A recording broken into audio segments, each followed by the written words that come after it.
اعوذ باللہ من الشیطان اللعین الرجیم بسم اللہ الرحمن الرحیم الحمد للہ وکفی وسلام علی عبادہ الذین اصطفی. درود بھیجیے محمد و آل محمد صلی اللہ علیہ وسلم.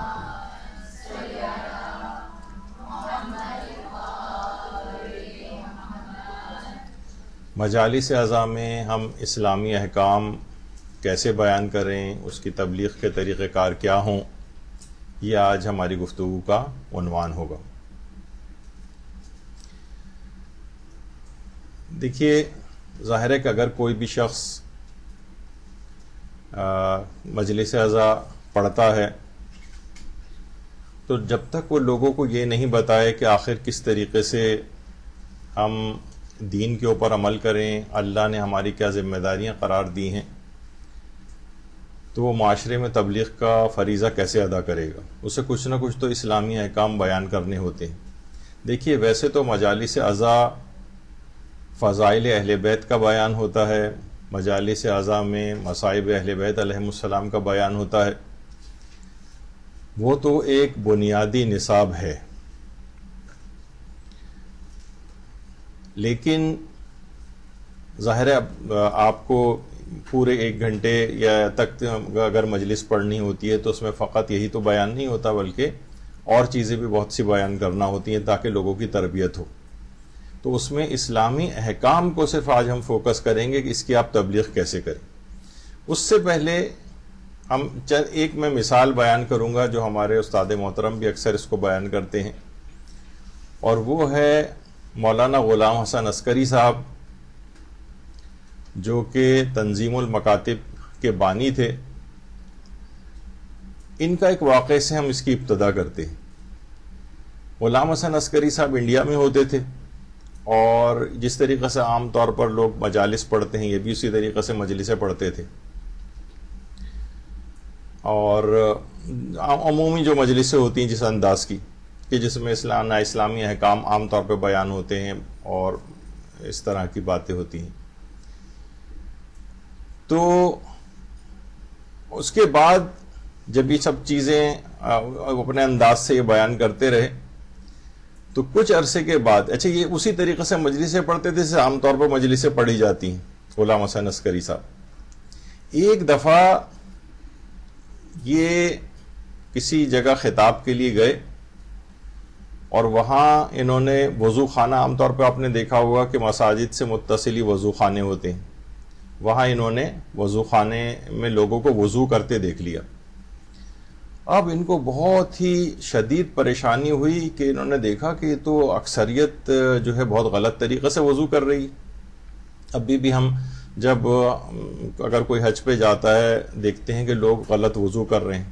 دیکھیے، حج اور عمرے میں اگر انسان غلط وضو کرے تو اس کا جو طواف غلط ہو جاتا ہے، اس کی نماز طواف غلط ہو جاتی ہے. نماز طواف اور طواف غلط ہو جائے تو عمرہ اس کا خراب ہو جاتا ہے، اس کا حج خراب ہو جاتا ہے.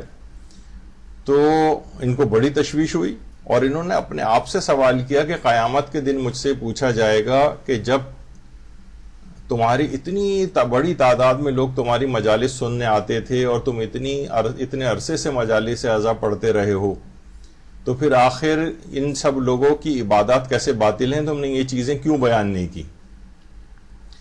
اب یہ ایک بہت بڑا ایک مسئلہ جو ہے ان کے دماغ کے اندر آیا، اور اس کے بعد انہوں نے اپنے پورے فارمیٹ کو تبدیل کیا، اور اس کے اندر پھر اسلامی احکام بھی بیان کرنا شروع کیے. ظاہر ہے کہ پھر یہ ہوتا ہے کہ جب اتنا رش تو پھر ان کی مجالس میں نہیں ہوتا تھا، اور آہستہ آہستہ لوگوں کی تعداد کم ہوئی، لیکن اپنے اس فارمیٹ پہ رہے. تنظیم المکاتب کی بنیاد رکھی. انڈیا کے اندر کتنے ہزاروں مدارس، پاکستان کے اندر مدارس جو ہے اور مکتب جو ہے وہ قائم کیے انہوں نے، اور اس طرح سے ایک تبلیغ کا سلسلہ شروع کیا.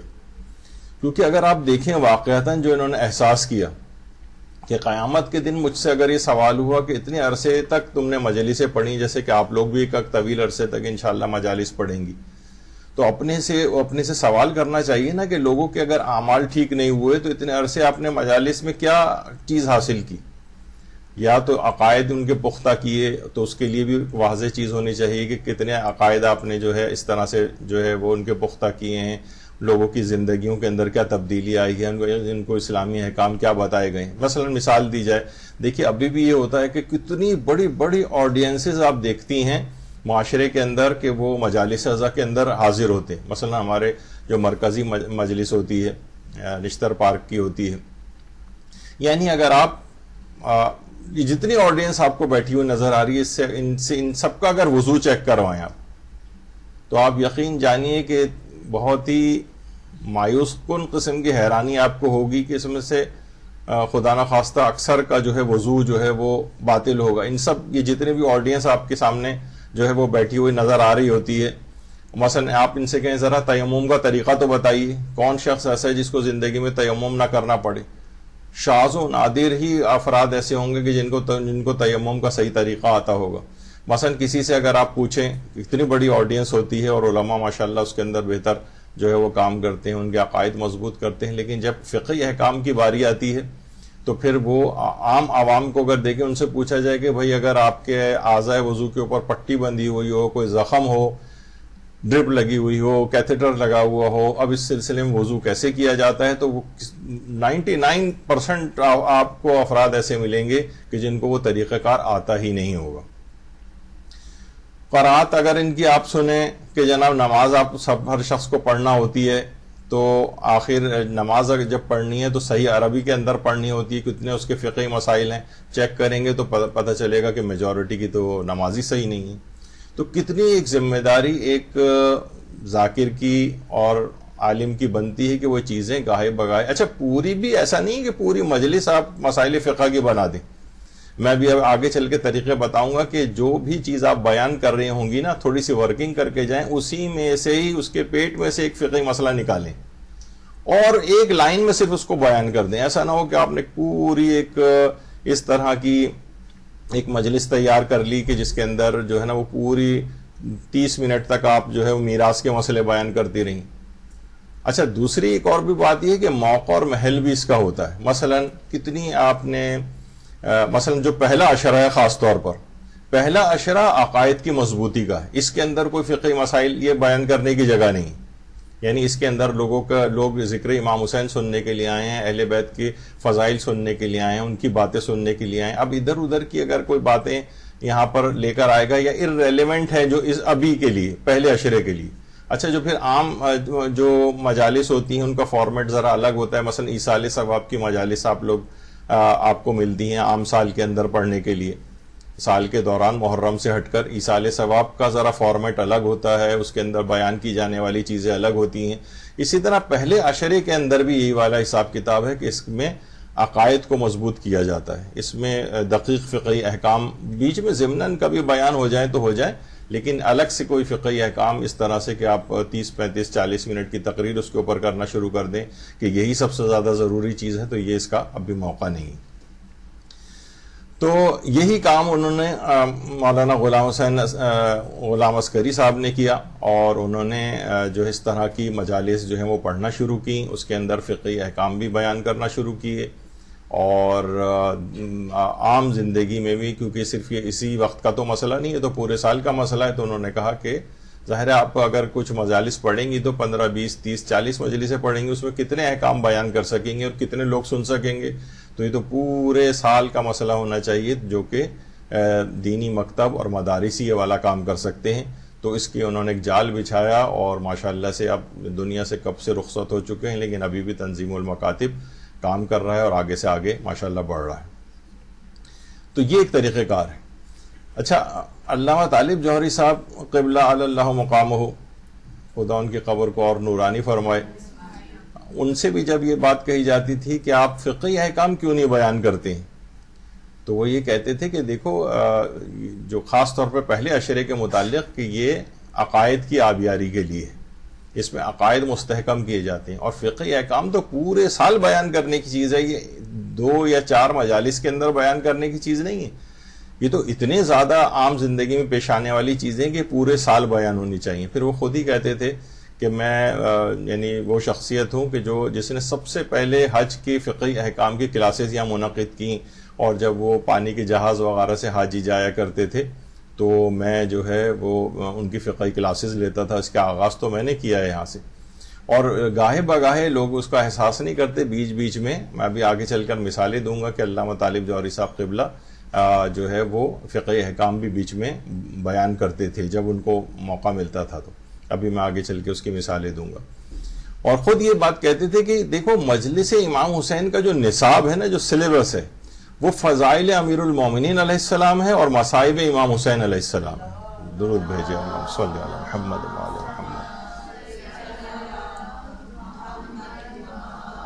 اور فرماتے تھے کہ منحوس ہے وہ مجلس جس میں ذکر علی نہ ہو، اور منحوس ہے وہ گلے جس سے ذکر علی نہ نکلے.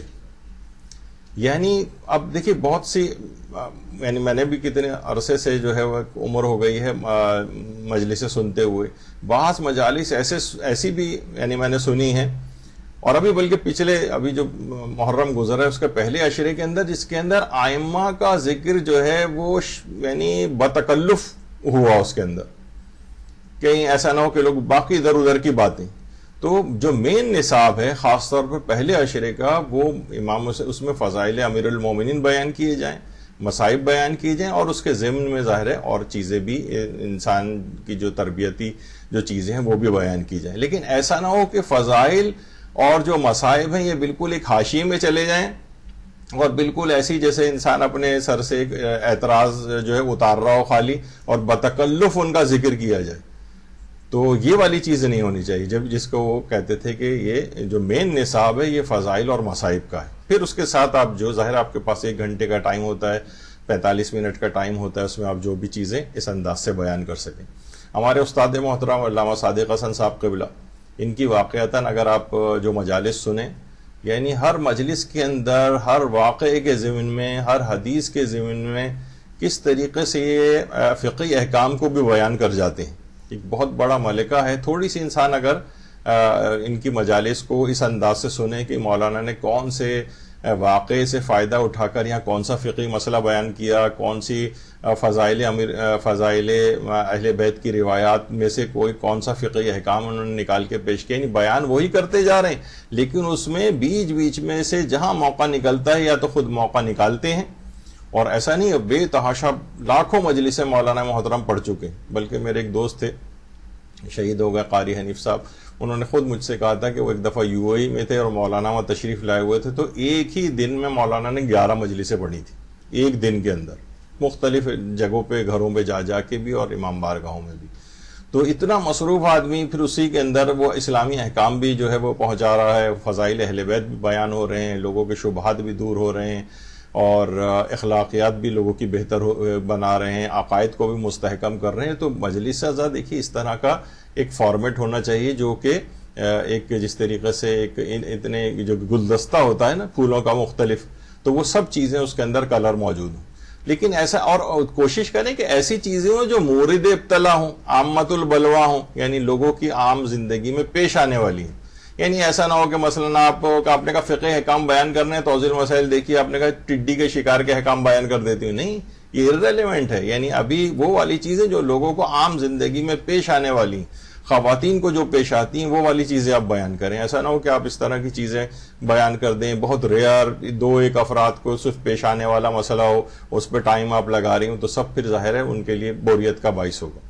تو مولانا کی ایک بڑی خصوصیت ہے ماشاءاللہ کہ وہ اس میں سے چیزیں آپ اس انداز سے ان لوگوں کی مجلسیں سنیں کہ اس میں سے دیکھیں کہ کہاں پر کیسے یہ اسلامی احکام کو بیان کرنے کے طریقے اختیار کرتے ہیں. دیکھیے یہاں پر رسول خدا صلی اللہ علیہ وآلہ وسلم صلی اللہ علیہ محمد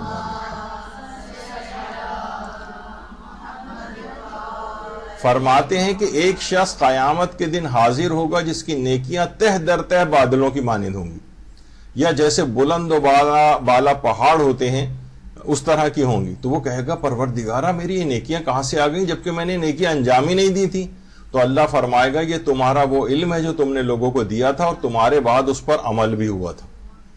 تو یہ جو آپ لوگوں کو بیان کریں گی، آپ نے کوئی ایسی چیز بیان کی کہ ان کا وضو صحیح ہو گیا، ایسی چیز بیان کی کہ ان کی نماز صحیح ہو گئی، ایسی چیز بیان کی جو خمس صحیح دینے لگیں، ایسی کوئی چیز بیان کی کہ ان کا حج ٹھیک ہو گیا. بہت اہم کوئی مسائل جو ہوتے ہیں وہ آپ کو تھوڑی سی ورکنگ کرنی ہوگی. ظاہر انسان جب مجلس تیار کرتا ہے تو اس کے پاس فارمیٹ ہوتا ہے کہ اسے آج کیا بولنا ہے. تو وہ اسی کی ورکنگ کر کے جائیے آپ پہلے سے کہ کہاں میں، تاکہ آپ یہ سوچ کے کہ میرا اس کا مقصد یہ ہے کہ میں اس سے تبلیغ دین کروں، میں آخرت کو کماؤں. یہ صرف یہ نہیں ہو کہ بھئی آپ جا رہی ہیں اور وہ گاڑی آپ کو لینے آئے گی، پھر آپ وہاں مجلس پڑھیں گی، تھوڑی سی واہ واہ ہوگی، پھر آپ کو تبرک کافی سارا دیا جائے گا، ایک جوڑا کپڑا دیا جائے گا اور اس طرح کی چیزیں دماغ میں، بس اس کے بعد آپ آ گئیں، تھوڑی تعریف ہوئی اور آپ نے پھر وہ ویسی اگلی ایک اور مجلس ایسی تیار کر لی. دماغ میں یہ سوچیں کہ اس سے مجھے تبلیغ دین کرنی، دماغ میں یہ سوچیں کہ مجھے اپنی آخرت بنانی. یہ جو میں نے اس کا وضو صحیح کرا دیا، جتنی نمازیں پڑھے گی اس کے بعد خاتون، تو یہ سب کا ثواب میرے نامہ اعمال میں بھی ساتھ ساتھ لکھا جائے گا. پھر وہ جس کو آگے اپنے بچوں کو منتقل کرے گی. تو دماغ میں اگر اس تھیم کے ساتھ آپ مجلس تیار کریں تو ایک للہیت اس کے اندر آئے گی، تبلیغ دین کا اس کا ایک اثر آئے گا. یعنی وہ حیران ہو جائے گا کہ بلند و بالا پہاڑوں کی مانند نیکیاں، تہ بادلوں کی مانند یہ نیکیاں کہاں سے نام اعمال میں آگے. پتہ چلا کہ تم نے ہی تو یہ علم دیا تھا ان کو، انہوں نے اس کے بعد عمل کیا اور اس کو آگے بڑھایا، آج یہ اس کا نتیجہ ہے. تو بہرحال یہ سب چیزیں ایسی ہیں. اور یہ جو مجالس اعضاء کہی جاتی ہیں، جو ہماری مراسم اعضاء ہیں، ہمارے کتنے علماء ایسے ہیں جو کہتے ہیں کہ یہ اصلاً موبائل درسگاہیں ہیں. یعنی یہ جو مجلس اعضاء ہیں نا، کبھی آپ ایک مجلس پڑھ رہی ہیں، پھر دوسری جگہ دوسری مجلس پڑھ رہی ہیں، یہ موبائل یونیورسٹیز ہیں ایک لحاظ سے. اور اس کے اندر جو بھی آیت اللہ سید اسد اللہ موسوی فرماتے تھے کہ جن میں خطبہ اور واعظین مذہبی، اخلاقی اور دینی احکامات سے لوگوں کو آگاہ کرتے ہیں، یہی انبیاء اور ائمہ کے مشن کا احیا ہے، وہ انہی مراسم اعضاء اور انہی مجالس اعضاء سے ہوتا ہے. تو وہ یہ بات فرماتے تھے. یہ سب چیزیں کیا ہیں؟ یعنی ائمہ کی تعلیمات ہیں جو آپ لوگوں کو بیان کریں گی اس موبائل درسگاہ میں. اس میں آپ ٹیچر آپ ہو جائیں گی. یہ جو ذاکرہ ہوتی ہے ایک لحاظ سے ٹیچر ہے، بس اپنے آپ کو یہ ہے کہ وہ مسائل جو آپ بیان کریں وہ صحیح طور پر ہوں، غلط نہ ہوں. یا اس کے اوپر پتہ چلا آپ کو کمانڈ نہیں ہے، آپ نے ایک مسئلہ چھیڑ تو دیا، بعد میں ظاہر ہے جب آپ مسائل بیان کرتے ہیں تو لوگوں کے کراس کوسچننگ ہوتے ہیں، سوالات ہوتے ہیں، وہ آپ سے پوچھنے کے لیے آئے تو پتہ چلا کہ آپ نے تو جناب آپ نے تو صرف رٹا مارا ہوا تھا کسی عالم دین کا تقریر کا. اب وہ باقی آپ یا تو آئیں بائیں شائیں کریں گی یا الٹے سیدھے جوابات ان کو دیں گی. خواتین کے ساتھ میں نے عام طور پر یہ دیکھا ہے کہ جو خواتین ذاکرات ہوتی ہیں اور وہ اس طرح رٹ کے جاتی ہیں تو زیادہ تر پھر اس کے بعد وہ جو ہے ہر ایک میں ہمت نہیں ہوتی کہ وہ کہہ سکے کہ مجھے تو اس کا جواب پتہ ہی نہیں. وہ کہتی ہیں پھر اپنے دماغ سے جو بھی آئے وہ بتا دیتی ہیں. تو یہ ایک تبلیغ کے بجائے یہ تو اور آپ نے جو ہے نقصان کر دیا. اس سے تو بہتر تھا کہ مجلس ہی نہ پڑھیں، آپ کم سے کم گناہگار تو نہ ہوں. تو بہرحال یہ ہے کہ اس میں جس کی بھی ہو مجلس اور جو مسائل بیان کریں اس میں آپ پوری تیاری سے جائیں. ایک چیز اور بھی ہے جو آیت اللہ وحید خراسانی فرماتے ہیں کہ مجالس اعضاء کے وقت کو سیاسی خبروں میں ضائع نہ کریں. یعنی کسی حد تک جتنی ضرورت ہو وہ تو ہے، لیکن بعض اوقات ہوتا ہے کہ بہت بڑا پورشن اس کا جو ہے وہ اس پہ مشتمل نہ ہو.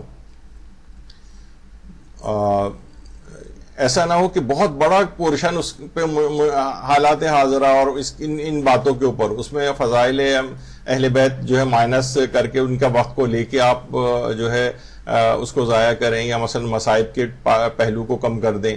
کوشش کریں کہ وہ ہو. اس کے بعد پھر متن کے اندر جہاں ضرورت ہو، ویسے تو خواتین کے اس میں مجالس میں عام طور پر ایسا نہیں ہوتا ہے، مردوں کی مجالس کی اس طرح کے عنوانات ہو جاتے ہیں. تو وہ یہ بات فرماتے تھے کہ یہ کہ ائمہ کی جو احادیث بھی ہیں وہ اسی متعلق ہیں کہ جیسے کہ چھٹے امام جعفر صادق علیہ الصلوۃ والسلام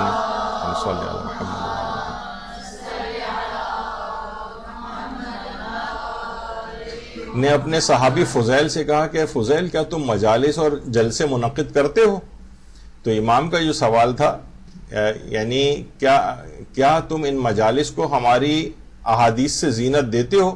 فضیل نے کہا کہ ہاں مولا میں آپ پر قربان جاؤں، یعنی ہم ایسا کرتے ہیں. تو امام نے فرمایا تمہاری یہ مجالس مجھے پسند ہیں، خوش نصیب ہیں وہ لوگ کہ جن کی مجالس کو امام صادق پسند فرماتے ہوں. یعنی آیت اللہ وحید خراسانی فرما رہے ہیں. تو پھر یہ آگے چل کر کہتے ہیں کہ لوگوں کے وقت کو ان سیاسی خبروں میں ضائع نہ کرو. یعنی بہت ہوتا ہے نا دنیاوی ٹائپ کی جو ایک سیاست والی چیز ہوتی ہے، لیکن خدا کا شکر ہے بہرحال خواتین میں ایسا نہیں ہے. لیکن یہ کہ جہاں ضروری ہو الہی سیاست کی بات ہو وہاں تو بہرحال اس چیز کو بھی متن کے اندر بیان کرنا چاہیے اور علماء بیان کرتے ہیں، لیکن عام طور پر لوگ اس سے ہٹ جاتے ہیں. تو بہرحال یہ جو ہے یہ ان کے ائمہ کے امر کو زندہ کرنے والی جو ہے مجلسیں کہی جاتی ہیں، یعنی جس کے اندر جو ہے وہ ائمہ کی احادیث سے ان کو زینت دی جائے. اگر آپ کی پوری پوری گفتگو ایسی جا رہی، صرف باتیں ہی باتیں ہو رہی ہیں، یا بس ایسی بس علماء کے واقعات اور رفع کے واقعات اس کے اندر آ گئے، ڈھونڈنے سے بھی بعض مجالس ایسی ہیں جس میں مجھے میں نے خاص طور پر جب اس لحاظ سے مجالس کو لوگوں کی سننا شروع کیا تو بعض اوقات تو ایسی مجلسیں بھی ہیں پوری پوری مجلس میں ایک بھی کوئی حدیث معصوم نہیں. تو یہ اس طرح کی چیز نہیں ہونی چاہیے. ہاں البتہ جہاں پر ضرورت اور مناسب ہو اور معاشرے کی کوئی ضرورت ہو تو اس کو بیان بھی کر سکتے ہیں. جب بھی رہبر معظم آیت اللہ خامنہئی فرماتے ہیں کہ اہل منبر کو انسان ساز اور فکر ساز ہونا چاہیے، فرماتے ہیں آپ کے اہل منبر اور آپ کی مجالس کارساز ہوں، یعنی ایسی مجالس ہوں کہ انسان 3 سال تک آپ کی اگر مجالس میں شرکت کرے تو 3 سال بعد وہ ایک عام آدمی نہ ہو بلکہ ایک آگاہ، آشنا اور معلومات رکھنے والا انسان ہو کہ ممبر کو انسان ساز اور فکر ساز ہونا چاہیے. یعنی لوگوں میں کوئی تبدیلی نہیں آ رہی. لوگوں میں ویسے ایک جملہ بڑا مشہور ہے کہ تقریر میں مقرر کے اثرات ہوتے ہیں اور تحریر میں محرر کے اثرات ہوتے ہیں.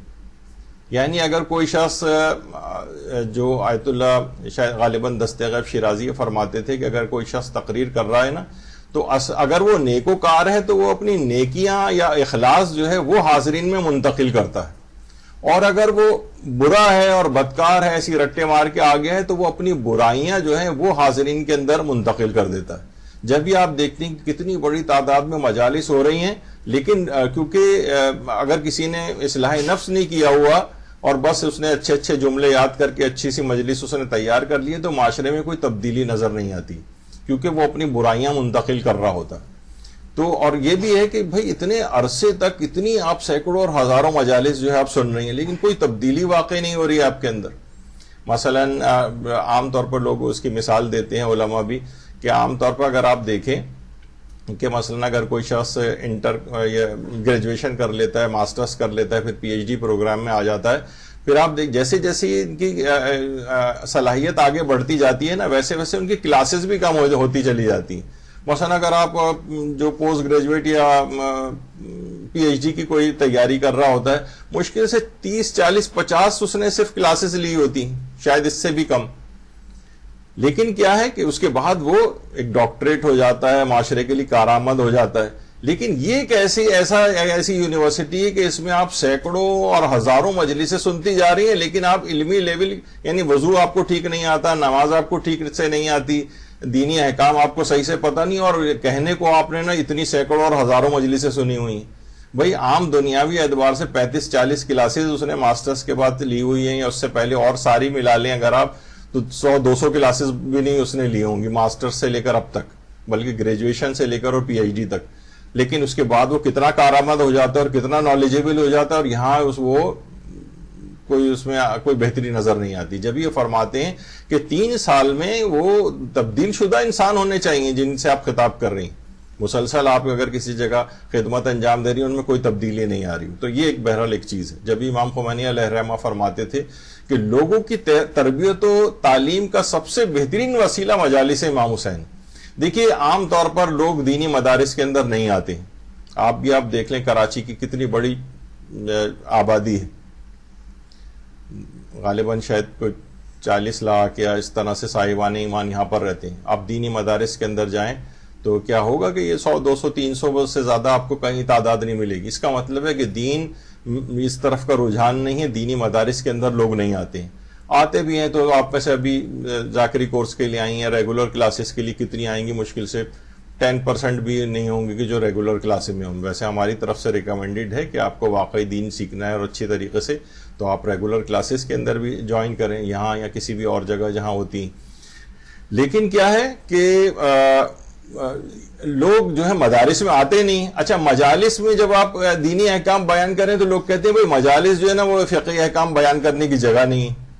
تو آخر پھر لوگ دین کہاں سے لیں گے؟ یعنی نہ وہ مدرسے آتے ہیں. اچھا مساجد بھی وہ مرد حضرات فقط جا پاتے ہیں مجالس، مساجد کے اندر بھی عورتوں کا اتنا زیادہ یہاں پر انتظام نہیں، اگرچہ آگے چل کے میں تذکرہ کروں گا عورتوں کے لیے بھی ضروری ہوتا ہے لیکن وہ نہیں. اچھا دینی مدرسوں میں لوگ آتے نہیں ہیں، مجالس میں بیان کرنے نہیں دیتے تو دین کیسے لوگوں تک پہنچے گا؟ ایک بہت بڑا مسئلہ ہے یہ. یہی وجہ ہے کہ آیت اللہ فاضل لنکرانی فرماتے ہیں کہ منبر پہ جانے والوں کی ذمہ داری یہ چارٹ آپ کے پاس ہر مجلس سے پہلے آپ اس کا مطالعہ کریں، مجلس بنانے سے پہلے فرماتے ہیں کہ یہ جو چیزیں ہیں 4، یہ خاص طور پر آپ کو مجالس کے اندر دیکھیں کہ جو میں نے مجلس تیار کی اس میں یہ چیزیں ہیں یا نہیں۔ فرماتے ہیں کہ ممبر پہ جانے والوں کی ذمہ داریاں یہ ہیں کہ نمبر 1 احکام حلال و حرام بیان کریں۔ کیسے بیان کریں؟ وہ ایسا نہ ہو کہ لوگ بوریت کا شکار ہو جائیں، ابھی آگے چل کر ہم وہی بیان کرنے والے ہیں، یہ ضرور بیان ہونے چاہیے اس کے اندر۔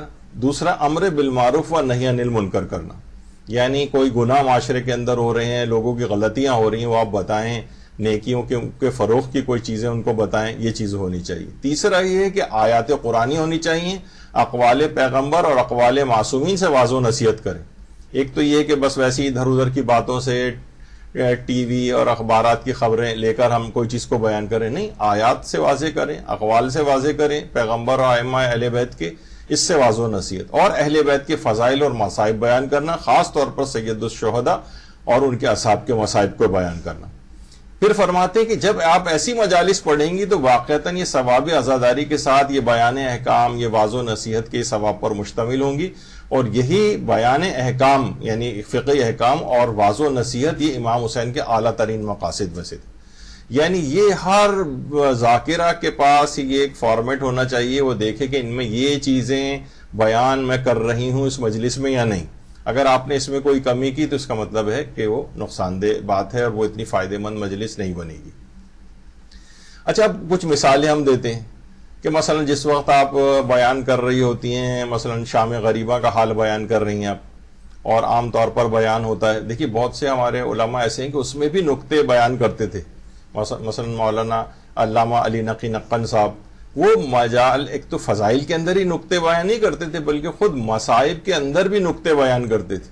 اچھا، اب جیسے آپ یہاں پر مثلا شام غریبہ کا حل بیان کر رہی ہیں، اور اس میں یہ بات ہو رہی کہ شہزادی زینب سلام اللہ علیہ جب بیویاں خیمے جل رہے تھے اور ایک خیمے سے نکل کر دوسرے خیمے میں جا رہی تھیں تو سید سجاد کے پاس آئیں اور کہا کہ بیٹا ابھی بتاؤ کہ ہماری اب کیا ذمہ داری۔ علماء فرماتے ہیں کہ دیکھیں یہاں پر آپ ان کو کہہ سکتی ہیں کہ دیکھیں عالمہ غیر معلمہ تھیں، یہ تو اتنا معمولی اور چھوٹا سا ایک مسئلہ ہے کہ یہ تو ہر شخص کو پتا ہوتا ہے کہ بھائی انسان کی جان بچانا ضروری ہے۔ تو اس وقت کے لیے آپ یہاں بیان کر سکتی ہیں کہ شہزادی نے یہاں پر آ کر اور ایک تو امامت کی معرفی کروائی، کیونکہ ایک بعد میں ایک ایسا بھی فرقہ بنا تھا شیعت کے اندر جو یہ کہتا تھا کہ امام حسین شہید نہیں ہوئے ہیں بلکہ آسمان پہ اٹھا لیے گئے، یہ کیسے ممکن ہے کہ امام معصوم کو کوئی انداز سے شہید کر دے۔ تو معلوم لوگوں کو یہ بتانا تھا، یعنی یہاں پر عقائد کی معرفی کروانی تھی کہ اب اس کے بعد امام برحق سید سجاد کی ذات گرامی ہے۔ درود بھیجیے محمد علیہ۔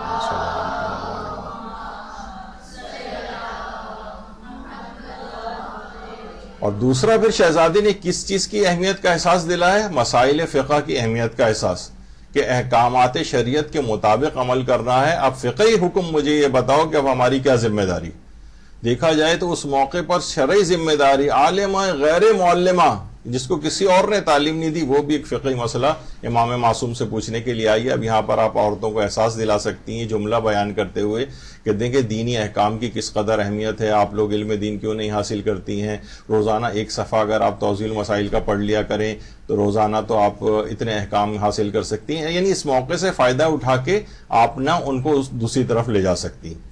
اب آپ کو بہت بڑی کوئی اسپیچ نہیں کرنی، وہ تو جو آپ بیان کر ہی نہیں تھی وہ بیان کریں، بس ایک دو ٹکڑے لائنیں اس طرح کی چیز بیچ میں آپ ڈال دیں۔ تو اسی طریقے سے مثلا کتنا پڑھا جاتا ہے حضرت مسلم ابن عقیل کے متعلق کہ جناب حضرت مسلم ابن عقیل جب اس وقت گرفتار ہو گئے تھے اور اس کے بعد پھر شہید کیے جانے والے تھے تو انہوں نے جو وصیتیں کی تھیں اس میں لوگ آرام سے کہہ کے گزر جاتے ہیں، لیکن اس کے اندر بھی دیکھا جائے تو کتنی ایسی چیزیں موجود ہو سکتی ہیں جس میں سے آپ فقہی احکام کو نکال سکتی ہیں۔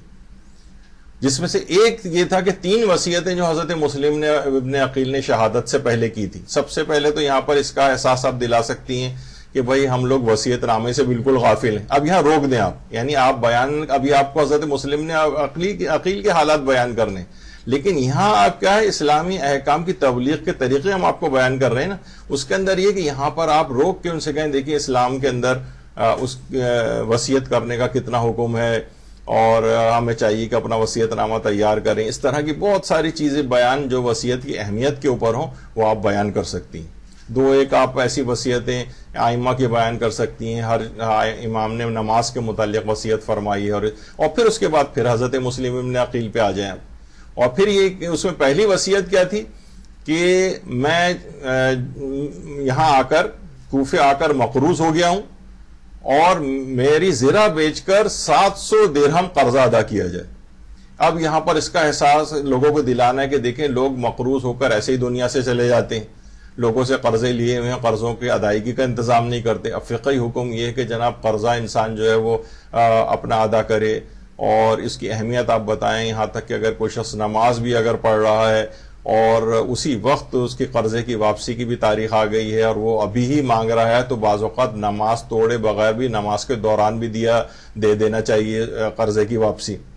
یا مثلا یہ کہ اگر قرضے کی تاریخ آ گئی ہے تو اس سے قرضہ ڈیمانڈ تو کر سکتے ہیں, لیکن اگر قرض کی تاریخ ہی نہ آئی ہو تو قرضہ مانگنا ہی اس سے حرام ہو جاتا ہے. یا اگر وہ جو مقروض ہے قرضے کی واپسی کی تاریخ آ گئی اور وہ ابھی واپسی کی پوزیشن میں نہیں ہے لیکن ہم اس کو زور زبردستی پریشرائز کر رہے ہیں کہ ہمارا قرضہ واپس کرو, تو اس طرح کا قرضہ واپس لینا بھی حرام ہو جاتا ہے. یعنی اس کو جو ابھی قرضہ واپس کرنے کی پوزیشن میں نہ ہو اس سے قرضہ زور زبردستی کر کے پولیس کیس کر کے غنڈے بھیجوا کر اس سے قرضہ اس انداز سے وصول کیا جائے, یہ حرام ہو جائے گا. یا اس سے کہیں کہ تم اپنا گھر بیچو, تم اپنی گاڑی بیچو, تم اپنی موٹر سائیکل بیچو اور گھر کا ٹی وی فریج بیچو اور ہمارے یہ چیز دو ضروریات کی چیزیں بیچ کر قرضہ اس طرح سے ادا کے لیے مجبور کرنا یہ جائز نہیں. اب یہاں پر آپ نے یہ کیا ایک دو صرف یہ تو میں نے تھوڑی سی اور ڈیٹیل بیان کر دی, لیکن آپ خود دیکھیں یہاں خواتین کے اعتبار سے ہیں کون سی چیز میں یہاں بیان کروں اور اس کے بعد پھر مسلم ابن عقیل کے واقعے کے اوپر آ جائیں. یعنی یہ کیا ہے کہ آپ نے انہوں نے کی قرضہ واپسی کی جو وصیت تھی, پہلے اپنے وصیت کی اہمیت کے کچھ احکام بتا دی, اس کے بعد قرضہ واپس کرنے والی چیز کی اہمیت آپ نے بتائی. اور خالی صرف یہی نہیں بلکہ حضرت مسلم ابن عقیل نے کہا تھا ایک میرا قرضہ 700 درہم میں مقروض ہوں, اس کو بیچ کر میرا قرضہ ادا کرنا اور اس کے بعد میرے قتل ہونے کے بعد میری لاش کو ابن زیاد سے لے کر دفن کرنا.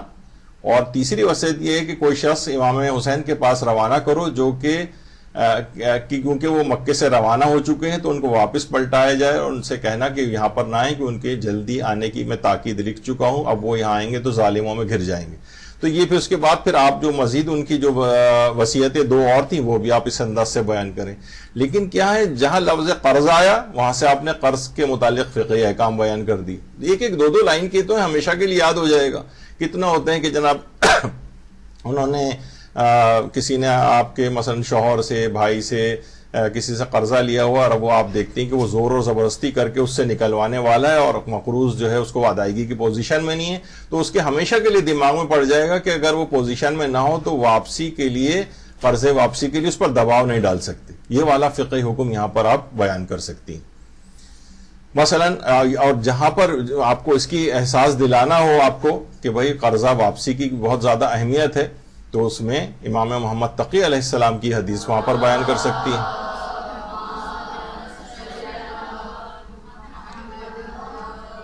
کہ سمامہ نے امام سے کہا کہ میں مکے و مدینے میں زندگی گزارنا چاہتا ہوں لیکن مقروض ہوں. امام نے فرمایا اپنے گھر جاؤ اور قرضہ ادا کرو, کہیں ایسا نہ ہو کہ دنیا سے قرضہ ادا کیے بغیر چلے جاؤ اور اس حالت میں خدا سے ملاقات کرو کہ تم مقروض ہو. جان لو کہ مومن کبھی خیانت نہیں کرتا.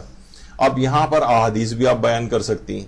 یعنی آپ نے ایک لفظ قرض آپ نے اس تقریر اس واقعے سے اٹھایا جو آپ بیان کر رہی ہیں اور اس کے ضمن میں آپ نے حدیث اس کی اہمیت بھی بیان کر دی, فقہی حکم بھی بیان کر دیا اور پھر تقریر اپنی اور آگے چل پڑی آپ کی.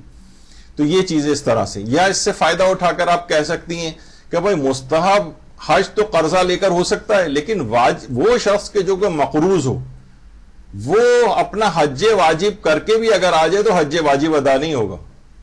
مثلا کسی شخص نے قرضہ لیا ہوا کسی سے اور یعنی مقروض ہے, اب مقروض جو ہے یہ اگر اپنا حج واجب بھی کر کے آ جائے تو آقا سیستانی فرماتے اس کا حج واجب نہیں اترے گا.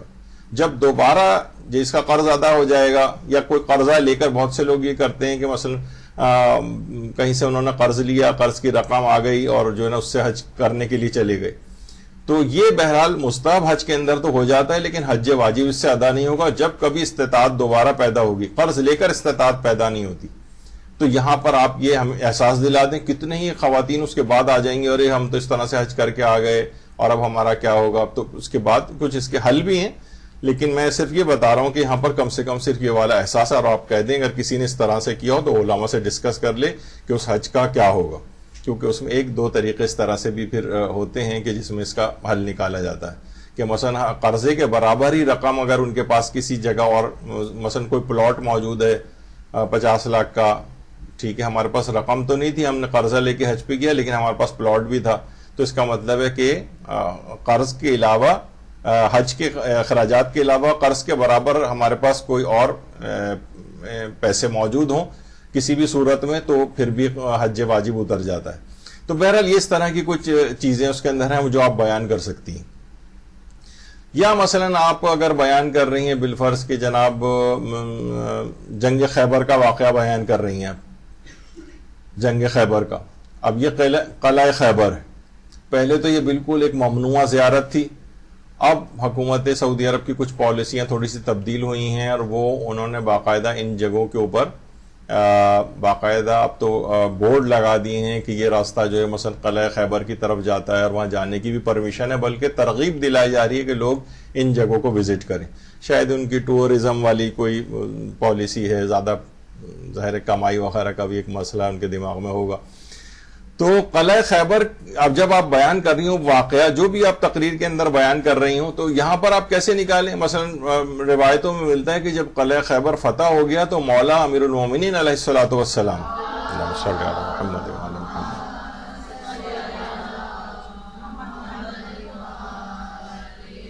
قلعے کے اندر امام داخل نہیں ہو رہے تھے. کہہ رہے تھے میں اس وجہ سے اس میں داخل نہیں ہو رہا ہوں قلعہ خیبر کے فتح کرنے کے بعد کہ ممکن ہے کہ میری نگاہ جو ہے وہ یہودیوں کی ناموس پر پڑ جائے، یعنی جو یہودیوں کی عورتیں وہاں پر موجود تھیں، تو مولا فتح یابی کے بعد بھی اندر داخل نہیں ہو رہے تھے.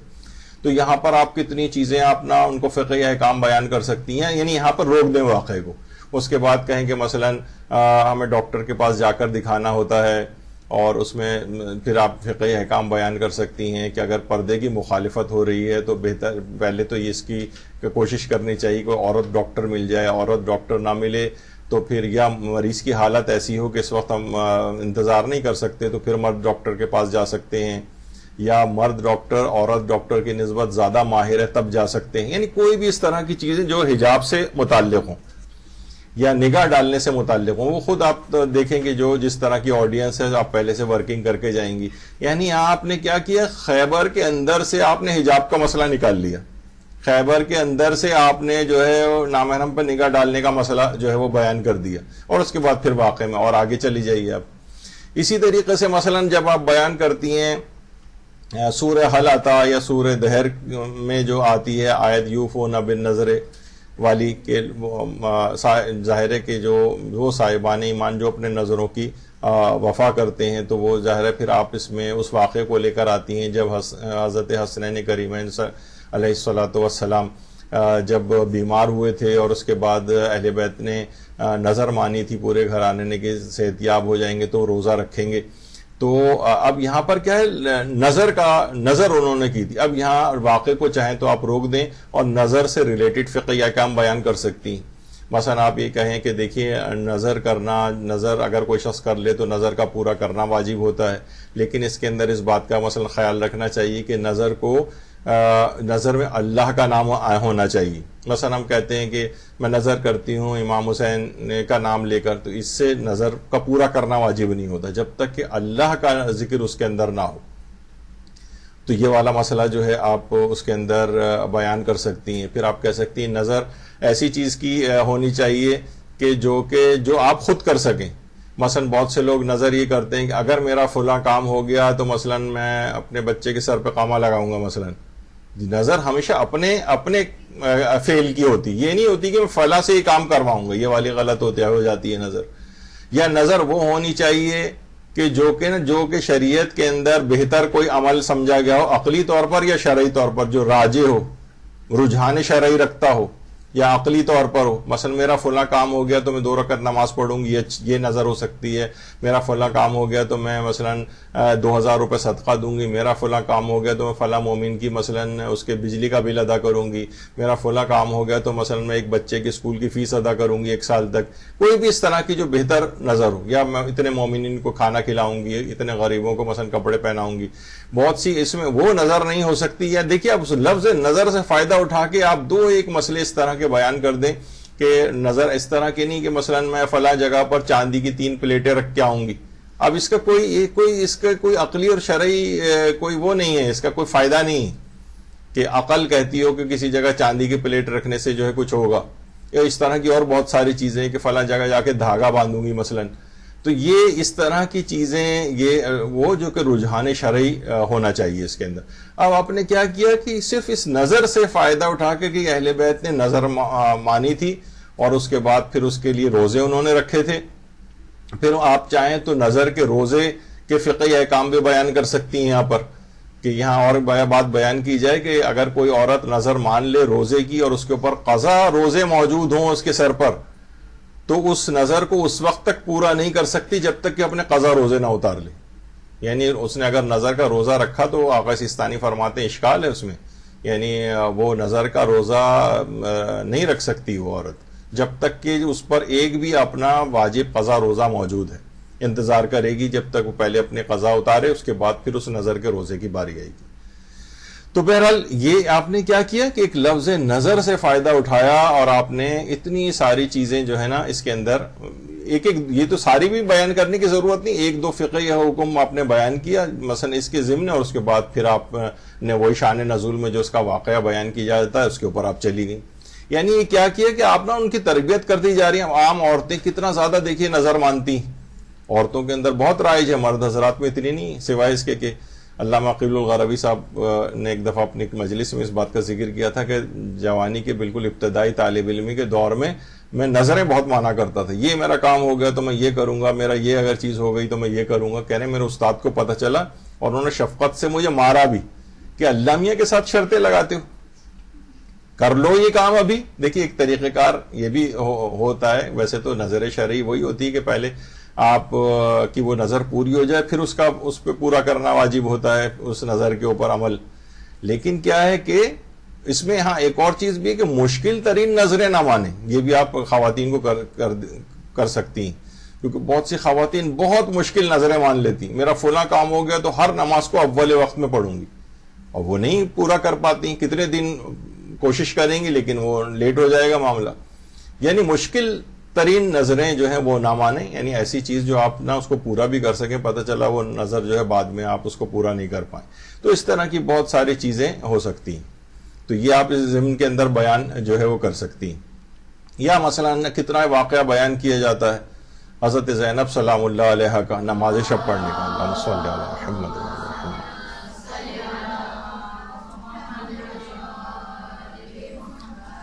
کہ حضرت زینب سلام اللہ علیہ شب بیداری کرتی تھیں. نماز شب 11 محرم کی رات کو بھی، یعنی اس رات کو بھی نماز شب کو ترک نہیں کیا ہے، اور مسلسل محراب عبادت میں کھڑی رہتی تھیں اور نماز و راز و نیاز میں مصروف رہتی تھیں. آپ کی آنکھوں سے بھی مسلسل آنسو جاری رہتے تھے.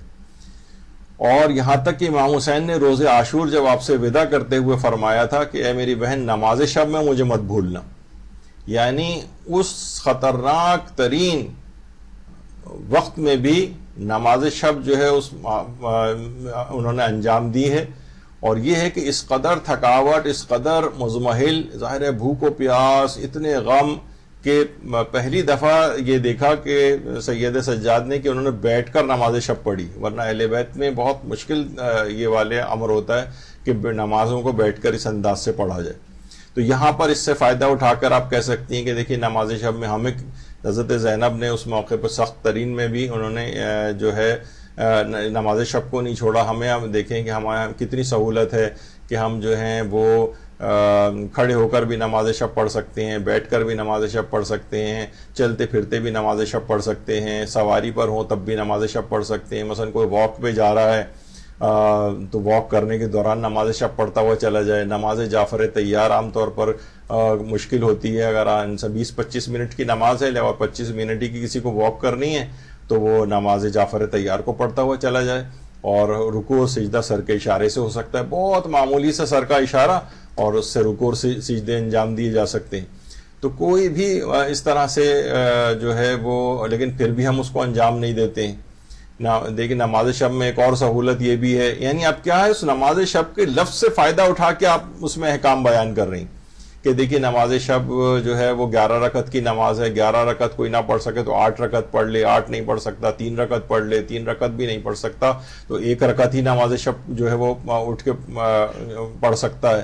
اور یہاں تک سہولت آغا سیستانی نے دی ہے کہ ضروری نہیں کہ رات کو ہم سو کر اٹھیں اور اس کے بعد پھر نماز شب پڑھیں. وہ فرماتے ہیں کہ نماز مغربین پڑھنے کے فوراً بعد بھی نماز شب پڑھی جا سکتی ہے, اور نماز شب پڑھنے کے فوراً بعد ہی نافلہ فجر بھی پڑھنے کی اجازت دیتے ہیں. ضروری نہیں کہ اتنا اٹھ کر صبح کو پڑھا جائے, ٹھیک ہے ثواب اس کا جتنا آخری وقت میں پڑھیں گے, فجر سے متصل پڑھیں گے, ثواب زیادہ ہوگا, لیکن ان کو اجازت ہے. ہمیں پتہ ہے کہ ہم فجر سے پہلے اٹھ کر نافلہ فجر نہیں پڑھ سکتے, ہمیں پتہ ہے کہ فجر سے پہلے اٹھ کر نماز شب پڑھنا بہت مشکل ہے. کتنی سہولیات ہم کو دی گئیں, اور اس کے بعد پھر دوبارہ آپ اسی روایت کے اوپر آ جائیں. تو اس سے فائدہ اٹھا کر آپ نے کتنے فقہی احکام آپ بیان کر سکتی ہیں. تو یہ چیزیں جو ہیں اس کے اندر بیان ہو سکتی ہیں. اسی طریقے سے آپ یہ بھی کہہ سکتی ہیں کہ بھئی ابھی آپ نے نماز شب آج آپ کی رہ گئی نا, تھکی ہوئی تھی, تقریب میں گئی ہوئی تھی, آپ کہتے ہیں نوافل کی قضا بھی ہوتی ہے. لوگ بڑے حیران ہو کر سنیں گے, کیونکہ لوگ عام طور پر جب بھی کبھی ہم بیان کرتے ہیں تو لوگ کہتے ہیں مثلا جو نوافل ہیں روزانہ کے جس کے اندر نماز شب بھی آتی ہے, تو یہ ایسے ہیں کہ ان کی نوافل آیت اللہ سیستانی فرماتے ہیں نافلہ نمازوں اور نماز شب کی بھی قضا ہوتی ہے.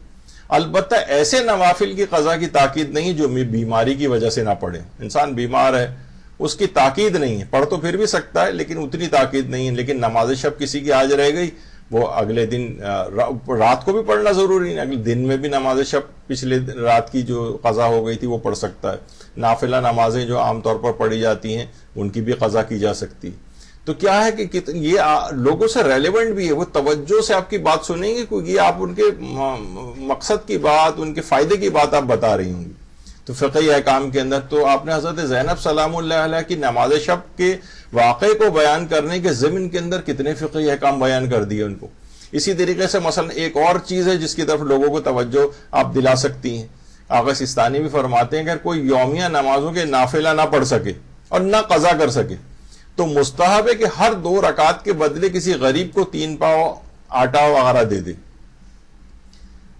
ہر 2 رکعت کے بدلے 3 پاؤ آٹا. اور اس پہ بھی قادر نہیں ہے بھئی بہت زیادہ ہو جائیں گے, 34 رکعت 17 رکعت تو واجب ہیں, اور اس کے بعد پھر وہ نافلہ وغیرہ ہیں, تو اگر ان کو بھی, لیکن جو اس میں نافلہ ہیں ان میں پھر وہ جو نوافل نمازیں ہیں ان کی رکعت کے مطابق تو آٹا کافی زیادہ ہو جائے گا, مہنگا پڑ جائے گا. فرماتے ہیں اگر اس پہ بھی قادر نہ ہو تو دن کی نمازوں کے لیے 3 پاؤ اور رات کی نمازوں کے لیے 3 پاؤ کسی غریب مومن کو دے, یعنی روزانہ کا 1.5 کلو آٹا. یعنی اگر کوئی شخص نافلہ نمازیں نہیں پڑھ پا رہا ہے, ان کی قضا بھی نہیں کر پا رہا ہے, تو بہت سے لوگ ایسے ہوتے ہیں کہ بہرحال مال ان کے پاس ہوتا ہے. آپ ان سے کہیں کہ پھر آپ یہ کیوں نہیں کرتے ہیں کہ آپ 1.5 کلو آٹا روز کے حساب سے, یعنی مہینے کا 45 کلو بن گیا, تو آپ اگر یہ دے دیں تو آپ کے نافلہ نمازوں کا جبران ہو جائے گا, اس کے ثواب کمپنسیٹ ہو جائے گا, اور آپ کو جو ہے وہ فائدہ مل جائے گا مستحبات میں سے. تو کتنے لوگ ہیں اس کو بات کو توجہ سے سنیں گے اور جو اس کے اوپر عمل بھی کر سکیں گے. اس کے بعد آپ دیکھیں گے اسلام کے احکام تو واقعتاً ایسے ہیں کہ جس میں غریبوں کا بات بات میں بھلا دیکھا جاتا ہے. یعنی آپ نے نافلہ نہیں پڑھ رہے تو آپ آٹا دال چاول غریبوں کو دے رہے ہیں, ان کا بھلا ہو رہا ہے. روزے کے کفارے ہیں, فدیے ہیں, رد مظالم ہیں, اس میں سب غریبوں کے پاس جا رہا ہوتا ہے. تو بہرحال یہ تمام چیزیں ایسی ہیں کہ اس میں اسلام نے غریبوں کا فائدہ سوچا. تو بہرحال آپ نے دیکھا کہ وہاں سے ہوتے ہوتے آپ بیان کرتے ہوئی یہ والی چیز کو بھی لا سکتی ہیں. اس کو ہر آدمی توجہ سے سنے گا. ہو سکتا ہے بہت سی خواتین نے ابھی اس سے پہلے یہ والی چیز سنی بھی نہ ہو یہاں پر. یہاں تو خیر بیان ہوتی ہیں ریگولر کلاسز میں سارے فقہی احکام, لیکن جو پہلی دفعہ آئی ہیں انہوں نے اس سے پہلے نہیں سنا ہوگا کہ اچھا نافلہ نمازیں اگر ہم نہیں پڑھ سکیں تو ہم اس کی بجائے اسی قضا بھی نہیں کر سکیں تو ہم ان کے بدلے آٹا اگر یا اناج وغیرہ دے سکیں تو یہ غریبوں تک پہنچا دیں. کتنے غریب علاقے ایسے ہیں کہ وہاں اگر ظاہر ہے وہاں علماء یا لوگ اس کا اہتمام کر رہے ہوتے ہیں, اور آپ اپنا حساب لگا لیں ہر مہینے کے کتنے بنتے ہیں, پچھلے جو اب تک آپ نے منافلہ نمازیں نہیں پڑھی ہیں اور ان کی کتنی زیادہ تاکید آئی ہے، اور اس کے باوجود ہم نہیں کر پا رہے ہیں، تو آخرت میں تو یعنی ہم تہی دامہ ہو جائیں گے نا. پیسے ہیں ہوتے ہیں لوگوں کے پاس، اب لوگوں کے مالی حالات اچھے ہوئے ہیں، جتنا بھی ان کے لیے ممکن ہو سکے تو روزانہ کا 1.5 کلو نکال دیں تو نافلہ نمازوں کا ایک اس میں ثواب کا کچھ کمپنسیٹ ہو جائے گا.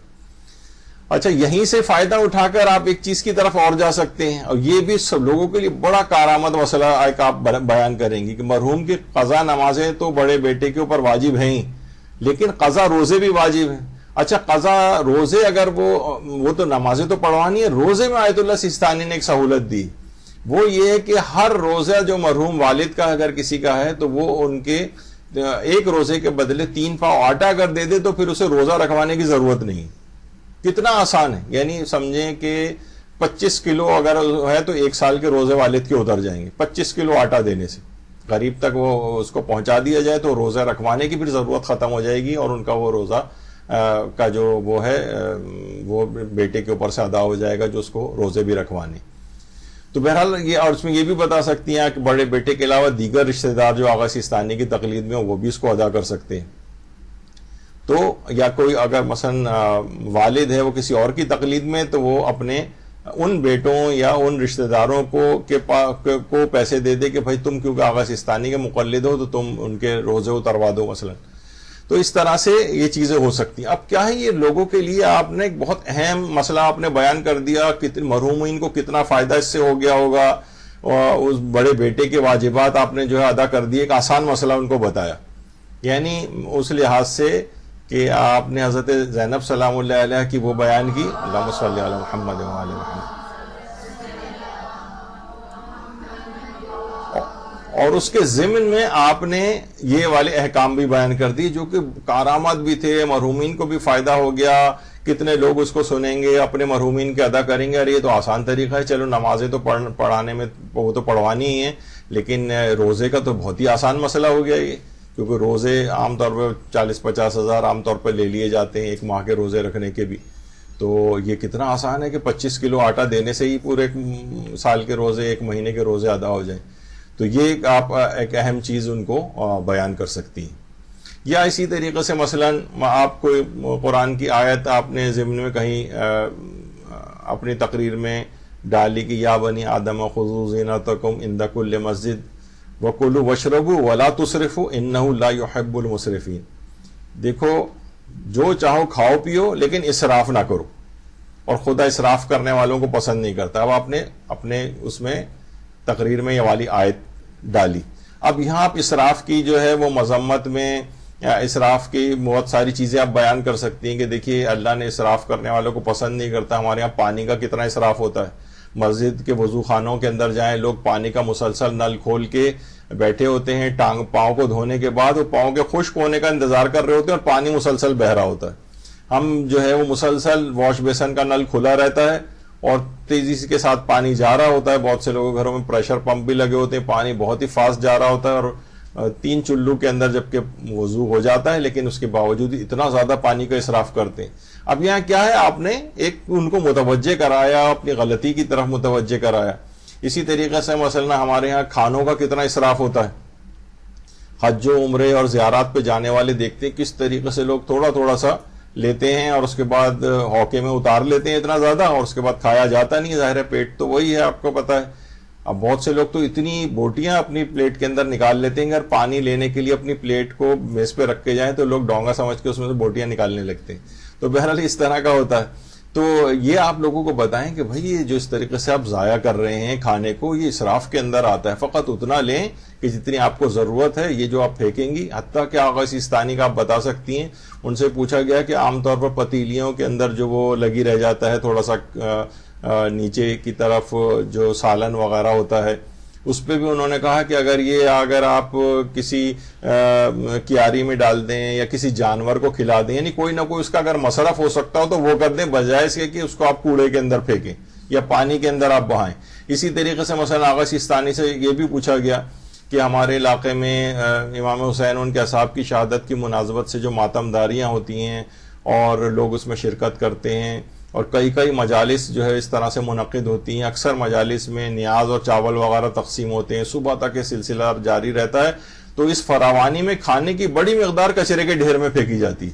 اس بارے میں آپ کیا فرماتے ہیں؟ تو آغا سیستانی نے فرمایا تبذیر, نعمت کا ضائع کرنا باعث غضب ہے. اچھا, ایک ہوتا ہے اسراف, ضرورت کے موقع پہ زیادہ خرچ کرنا. ایک تبذیر, وہ کہتے ہیں تبذیر کے معنی بلا ضرورت خرچ کر دینا.